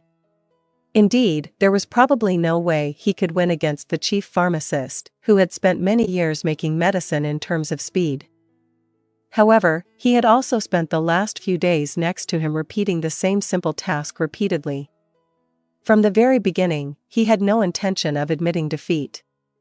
While his fighting spirit burned in his heart, Ainz also frantically began his work. He capitalized on all of his experience up till now, to instantly find the weights that suited the dish of medicinal herbs he was handed.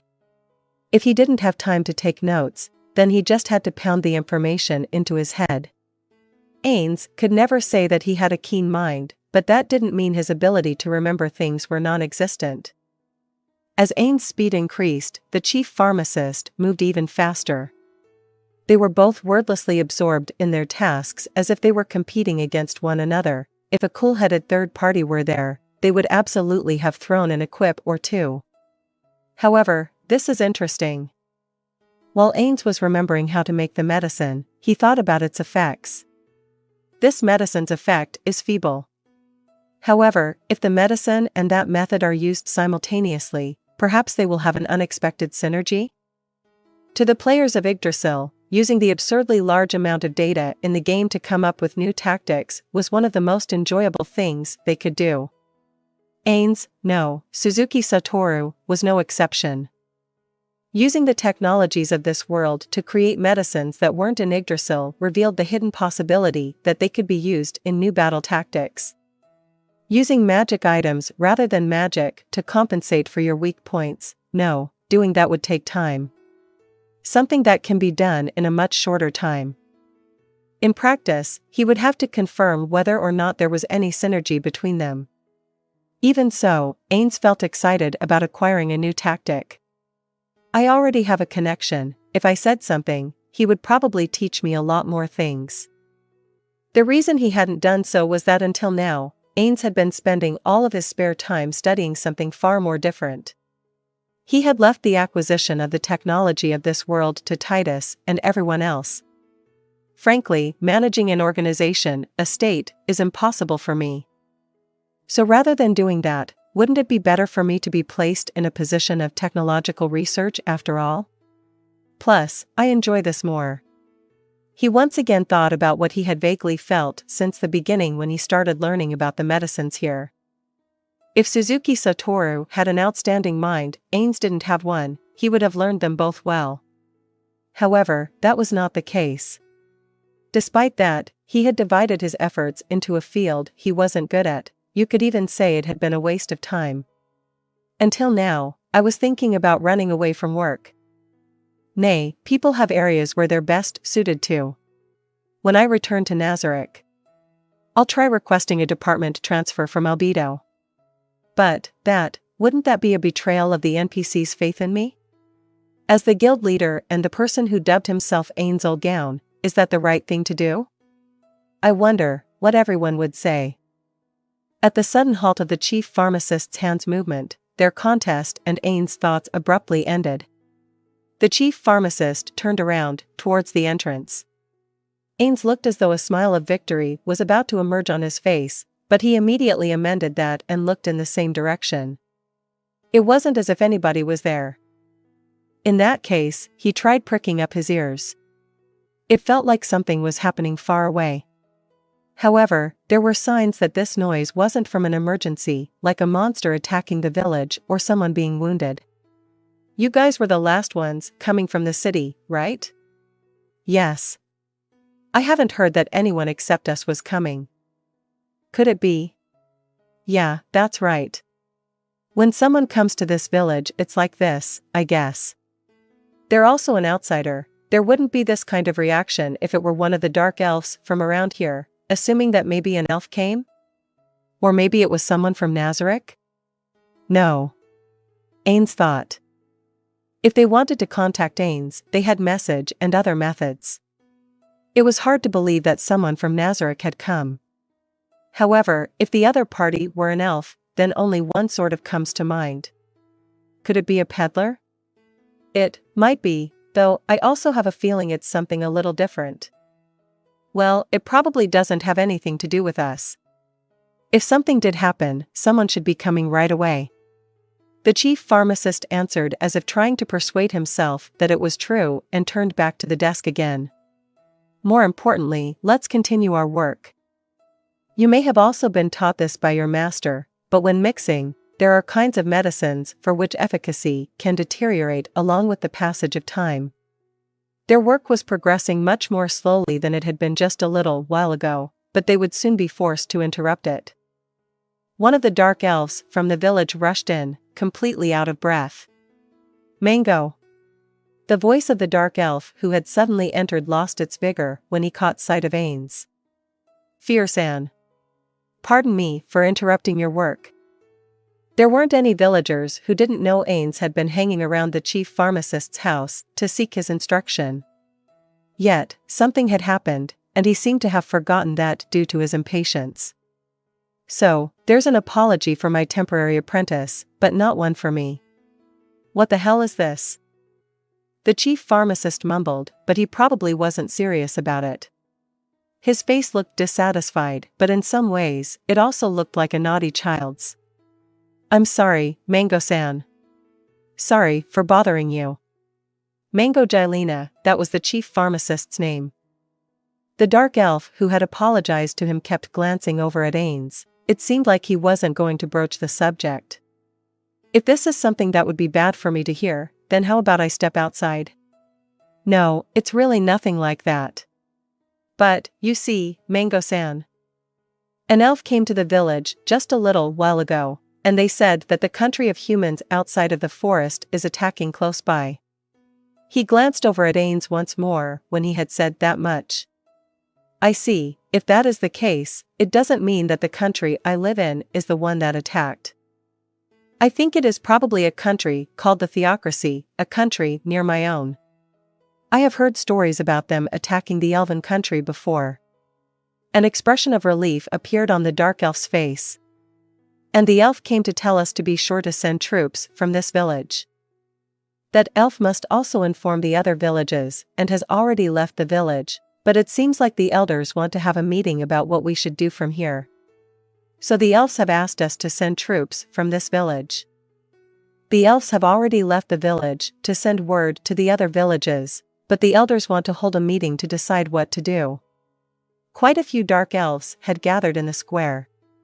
Perhaps everyone in the village, except for the children, had gathered. They always use this plaza when they hold gatherings. However, even though it was a square, it was a dark elf village, so it was in the middle of the air. It was fixed by bridges extending from the trees like a tray. It looked like a place that would be unusable if it rained, but there was no meeting place in the village. The reason was that no elf tree could accommodate this many people.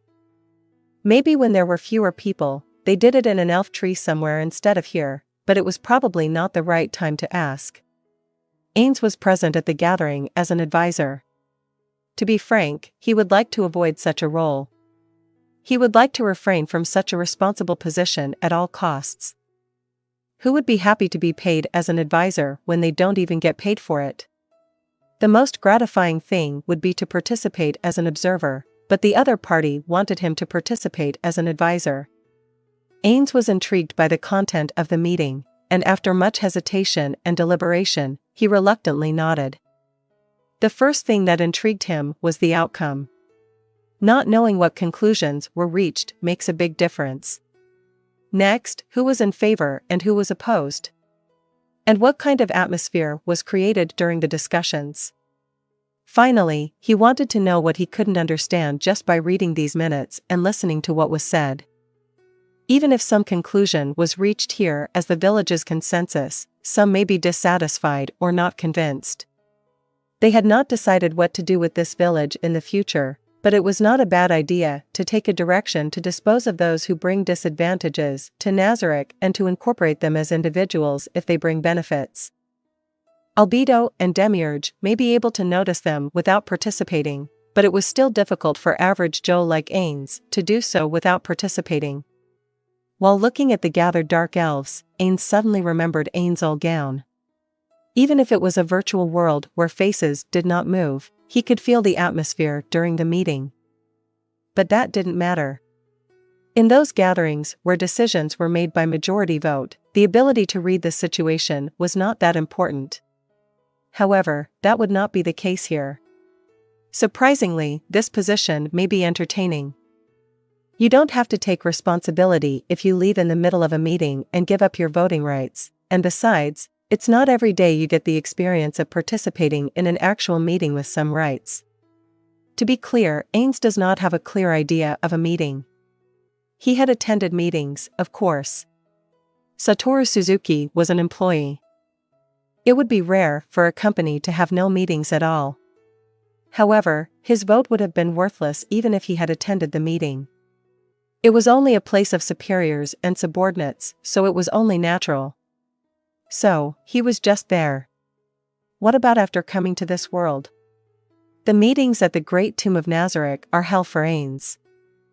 As the ruler, Ainz's opinion was considered correct. No matter how wrong, he could not say anything wrong. However, the Guardians somehow recognize Ainz as the absolute ruler and the all-seeing genius, and they keep asking for his opinion. This heavy responsibility was one factor that wore down Ainz's spirit. I wish I could get something out of this meeting, where there is no discovery against the absolute, regarding the meeting. Because in Nazarick, my opinion takes precedence. It was difficult to verbalize what was to be gained and what the Ainz was looking for, but they still hoped there would be something to expand their knowledge. Eventually, the elders showed up at the end. In shape, the elders were in the center, flanked by a motley line of dark elves on either side. Ainz's position was a little further away from the elders' zone. I made a mistake, to be honest. I've been in and out of the temporary master's place, so I don't have a complete picture of the dark elves' relationships in this village. Some of the villagers gathered here. He didn't even know their names, although he greeted them mildly. As for the important people in the village, Ainz did his best as part of his information gathering. However, he was unfamiliar with what kind of relationships were formed around these people. However, he has come to terms with the fact that this was something that could not be helped. Even if they had worked even harder to build relationships, they would not have been able to become close enough in such a short period to be able to talk frankly about anything. Adults are a lot of things. I'd like to believe that kids don't. It didn't seem to make sense from such a shallow knowledge of Ainz, especially in this lineup. But nevertheless, it seemed like an appropriate gathering of friends, family, and other close relations. So, while wishing for a nameplate, Ainz made a solemn face with illusion for now and waited for the gathering to start. Then let's get started. One of the elders, the younger one, opened his mouth. I'm sure you've already heard the story from someone else. But for the sake of precision, let me explain again. Today, a messenger came from the Elf King. The narrative is that a human nation to the north is invading near the elven capital. So, several glances came toward Ainz. They must think the same way he did when he came to the chief pharmacist's house. So he would have to deny it as soon as possible. It would be very difficult for him to make a strange mistake. Excuse me. Ainz raised his hand. There didn't seem to be any such rule, but he interrupted the elder. That's the least he should do. Just to be clear, this is not the same country I'm in. The country that attacked us is a single race nation of only humans and enslaved elves. Several voices of disgust rose in response to the word slaves. Then, I know, and elves were also heard, with some meaningless mumblings. Apparently, it seemed to be a gathering where quiet free speech was allowed. As I said before, I live in a country where many different species live together. We are protected by law, so there is no conflict and we are not attacked. It means that we are not targeted as a species. There are not many criminals, but they are not completely absent, so if you are walking alone in a dangerous place, you might I can't say that, is not a good place to begin. Sorry, I'm getting off on the wrong foot. Ainz bowed slightly to the elder, and the elder responded. It would be wrong for the head of an organization to encourage the idea that people could do as they please without consensus.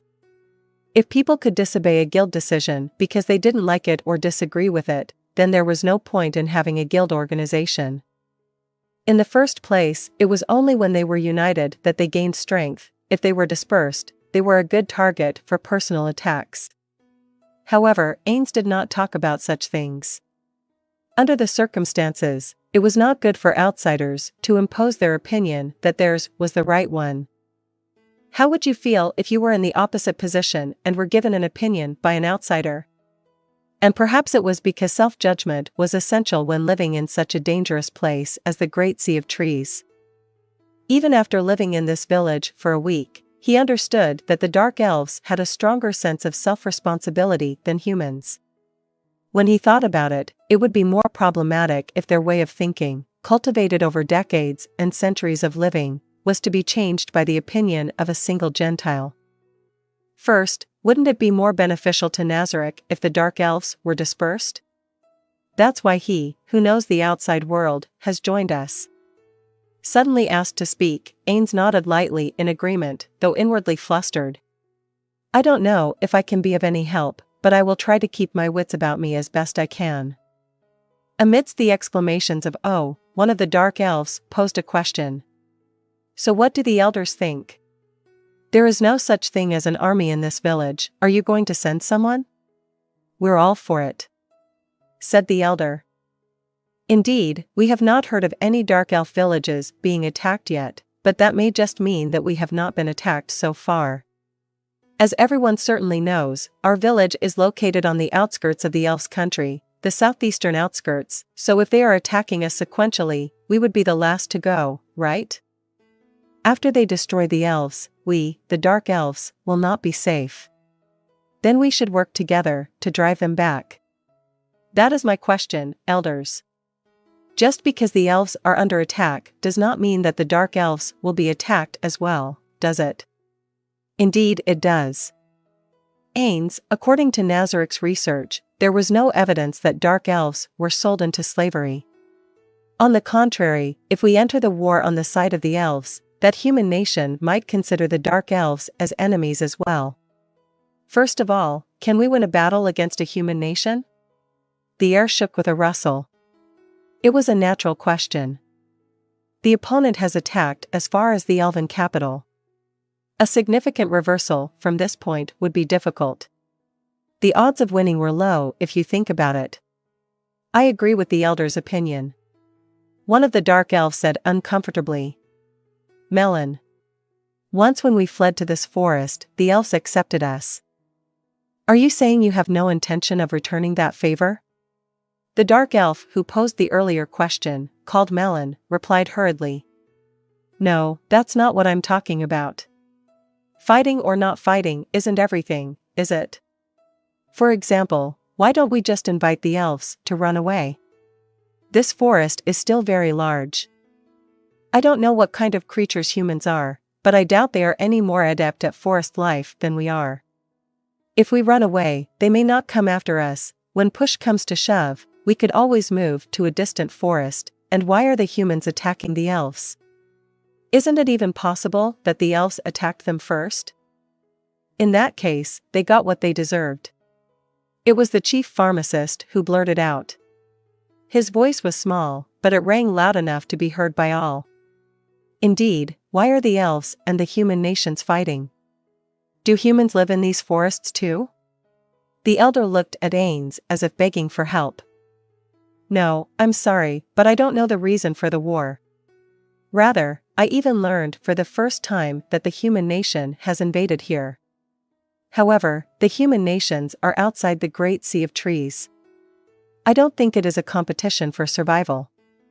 Even this forest is too big for us to know everything. And the world outside is even bigger than that, so what do you think we should do? He guessed that's what he was saying. What? Asking me, an outsider, such a question? I'm in trouble. At any rate, dark elves are not a race I definitely want. He wanted things like this elf tree's existence and the chief pharmacist's knowledge, but not so much that he absolutely wanted them. But, well, I don't want them to die. Just don't lie and take the conversation in the direction of not dying. Aura and Mare's faces suddenly came to mind. He didn't know if it was going well, but they might be sad when they discovered the children they played with were dead. Ainz thought for a moment and gave his answer. Yeah. It's impossible to guide them through this situation. I haven't made any manuscripts this time.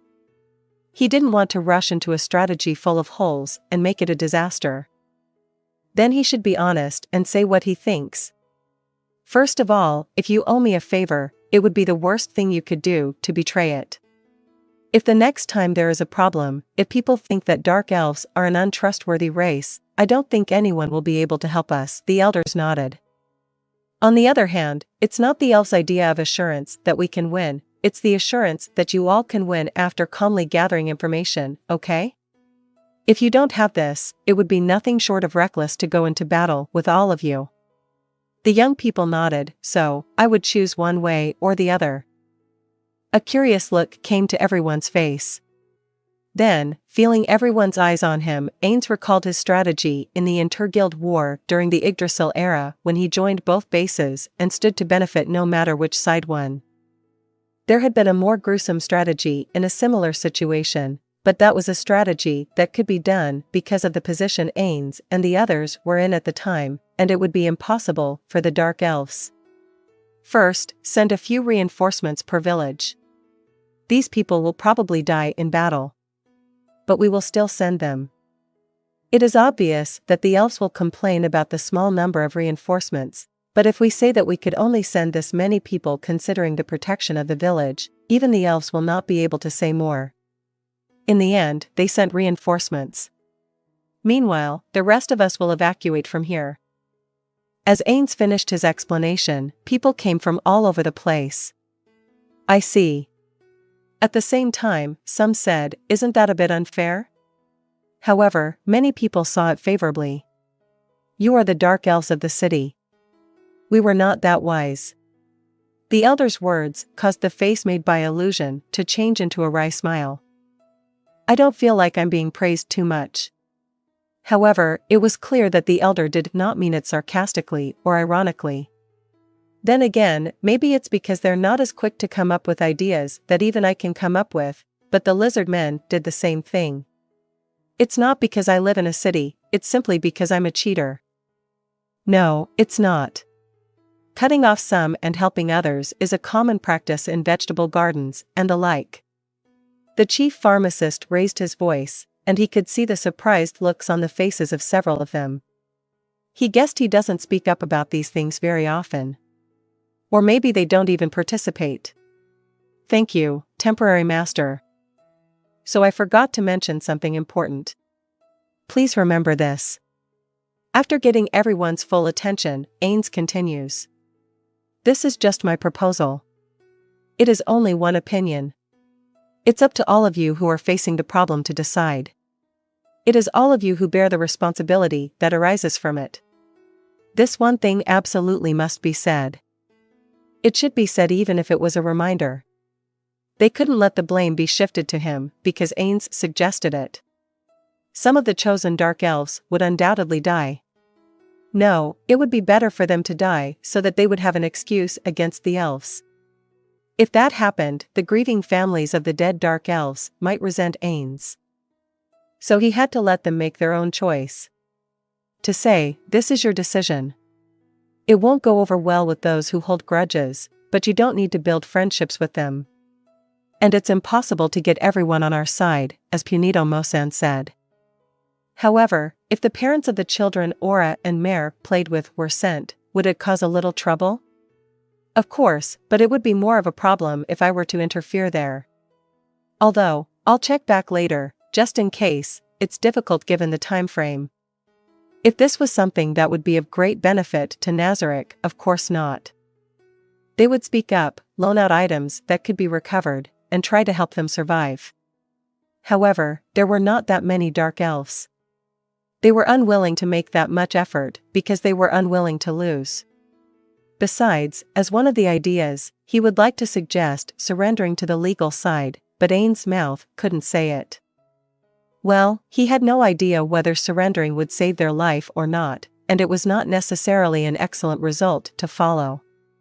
That was an excellent opinion. The elder moved his gaze from Ainz and turned to the Dark Elves. Does anyone have any more opinions? No one expressed any objections. It seemed that Ainz's proposal mainly had settled the issue. The next step was to discuss how many people to send, who to send, and where to flee. Since it was said that several villages would gather for a meeting, it was pretty early to begin thinking about it. After that, however, it would be too late to decide. Ainz watched this scene with mixed feelings. Although he felt that his desire for approval had been satisfied because his opinion had been taken on, he did not feel the same joy as when he had successfully made a presentation. Perhaps it was because there was no clear destination.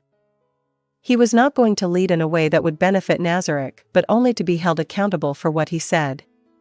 The only way to get out of this place was to leave quickly and let others take responsibility. Besides, time was running out. They must go now. I beg your pardon, but there seems to be no point in my being here any longer, and I think it's time for me to go back to them. The eldest elder spoke up on behalf of the others. After that, he would compile their opinions and propose them to the other villages. Ainz responded, thinking that there was no need to be so irreverent. In that case, would you please not mention my name when you do so? Well, why is that? I am sure there are those who would be tempted to reject it, knowing that it is an opinion expressed by someone who has little to do with the dark elves who live in this village and this forest. Of course, the truth was different. The aim was to reduce any chance of resentment. But, no, that was not the case. The words of a dark elf who shared the same ancestry, even though they have parted the forest. There is no way that anyone would disparage them. But, he got it. He was not sure how much he would do with it, but he was sure he could do it. I appreciate that. So, we are a little earlier than initially planned, but I think it's time for us to leave this village and return to the city. I'm sorry for the short notice, but if anything happens to the children, I will not be able to apologize to their parents. Are the humans so strong that they would be alarmed by Fiora-sama? For a moment Ainz is puzzled, but then he understands that in their minds, the fact that they left this village as if they were fleeing, even though they were as strong as they were, must have led to the strength of the theocracy. I don't know about that. I am confident that we can win against most of them, but we don't know all the powerful people in the human country, so we don't know what will happen. I thought that it would be bad if anything happened to the children, even if it was just 1 in a million. As expected, the elder nodded. I will be sorry to say goodbye. So I will now prepare and leave. That's, at least for a farewell banquet. We have not even held a welcome banquet, and it would be a shame if we do nothing when you leave. No, not even that. This is an emergency situation. We must not let our actions affect the future. You don't have to do this. This is not the last goodbye. I want to see you again. Ainz won the battle by convincing the audience that they would like to see each other again. In the corner of his eye, for some reason, he saw Blueberry doing some kind of strange dance. Perhaps he was planning to perform it at the banquet. Well then. The elder stopped Ainz as he was about to walk away. Fiora-sama, I was wondering if this is actually a place where no one is. I have a question as if it were unrelated if you don't mind. What is it? Is there anyone you are married to, Fiora-sama? Ainz's eyes go black and white at the elder's question.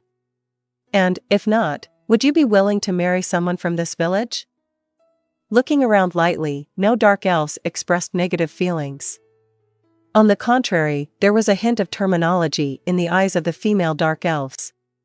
Some even smiled fondly at him, not because they were willing to sacrifice themselves for the village's good.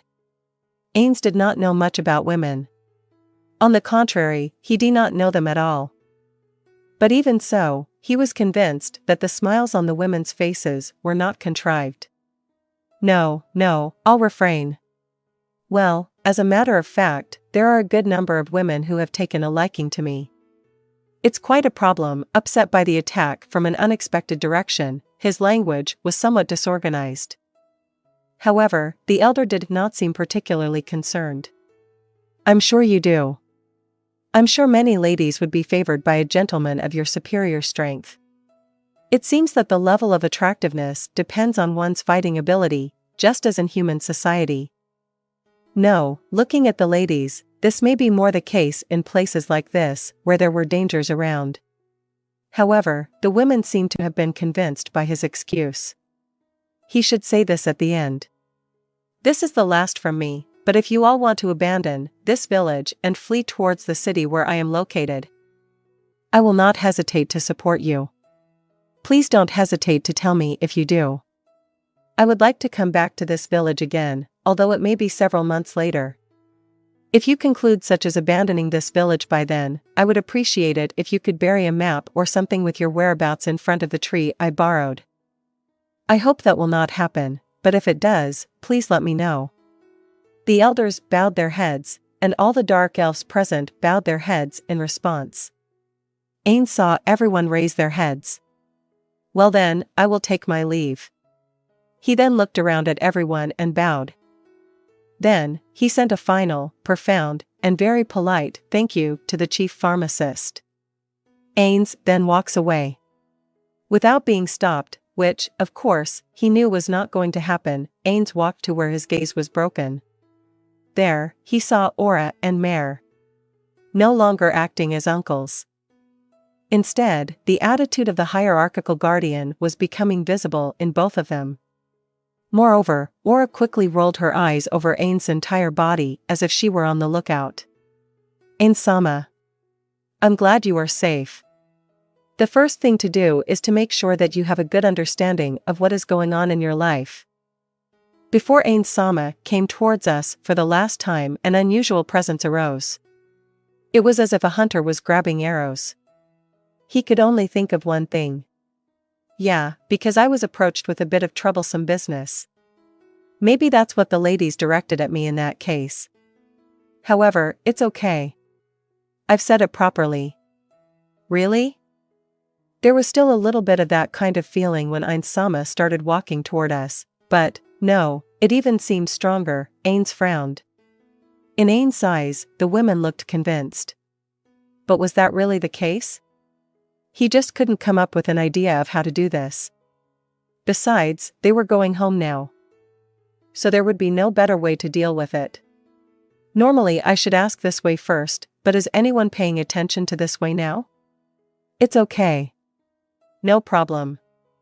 Aura assured him. Then there was definitely no problem.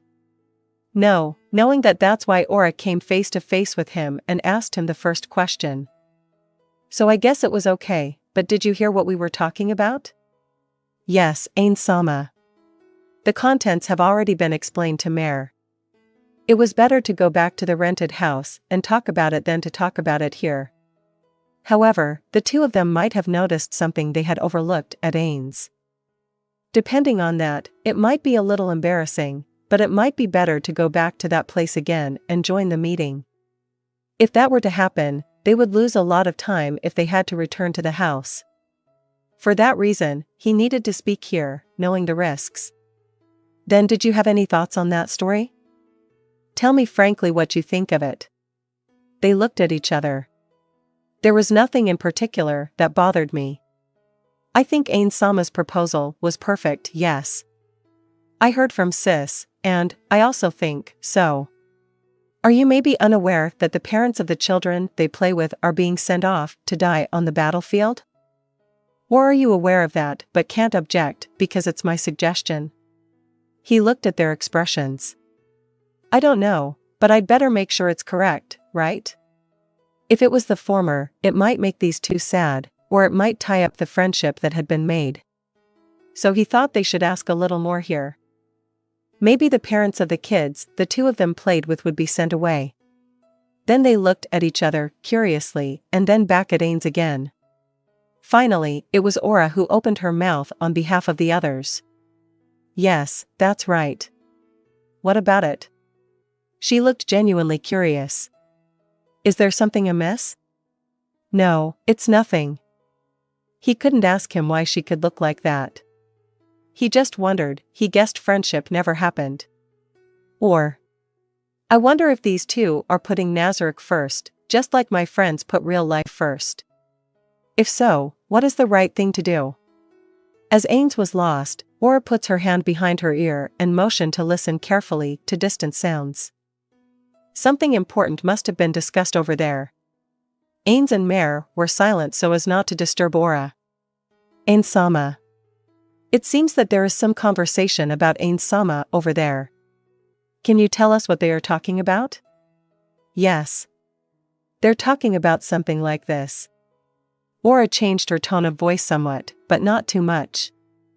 Why did you decide to keep it a secret that it was his proposal? He says that there is a country near the human country where he lives. Don't you think that if the human country knew the fact that he expressed these opinions here, it might cause him trouble in the future? Do the elders think that would happen? I do not know. But Isn't it natural to make sure that nothing happens that could cause him trouble? So the other villagers agreed and a decision was taken to keep it a secret. I see. Thank you, Aura. Now the fact that Ainz steered them will, not be leaked, right? He didn't remember leading them on and was inclined to ask why he thought he did. Ainz just suggested one thing. But more important than that part was this one. As long as there is mind control magic, it will be necessary to kill them if we want to avoid a whole leak of information. Shall we do it? Aura asked him quickly. No, I don't. I don't see the benefit in doing it. No, I should put it this way. There is no disadvantage for the theocracy to know. Because the theocracy is the virtual enemy.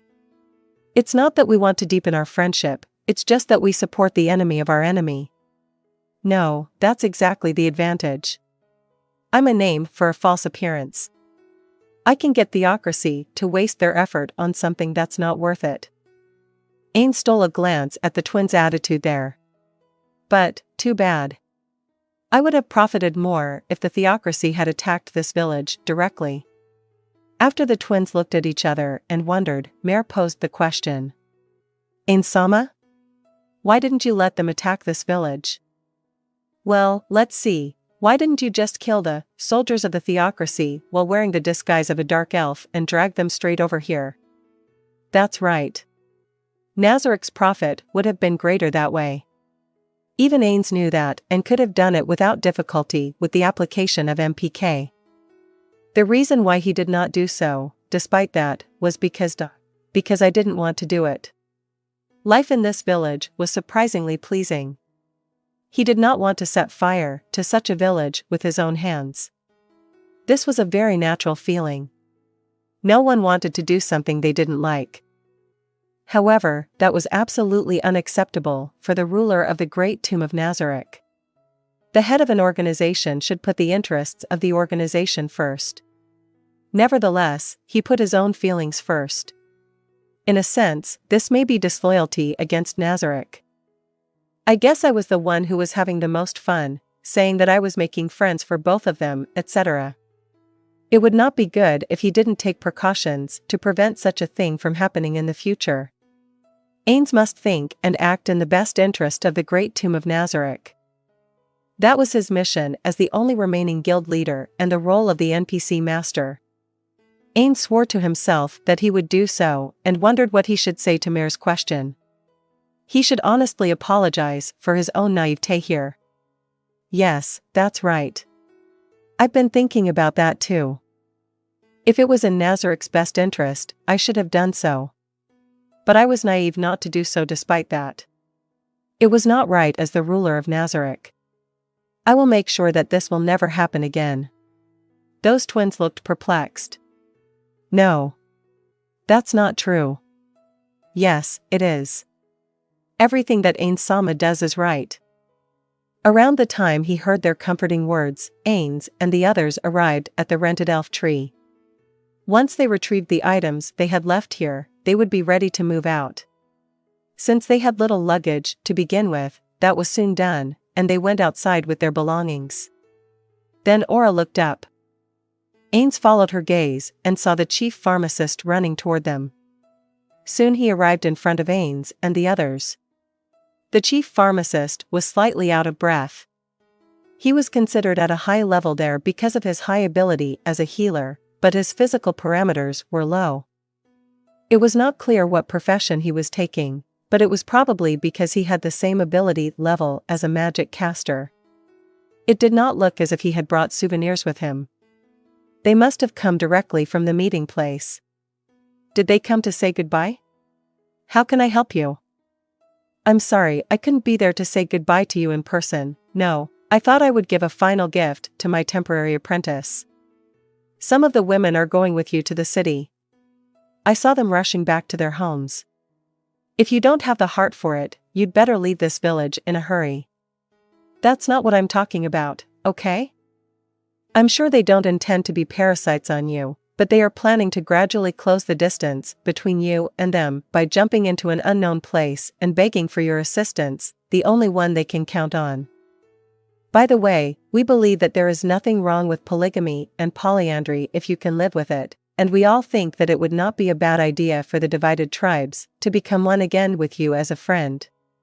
If the other villages know about this, I'm on the side of the temporary disciples. You know what I mean, right?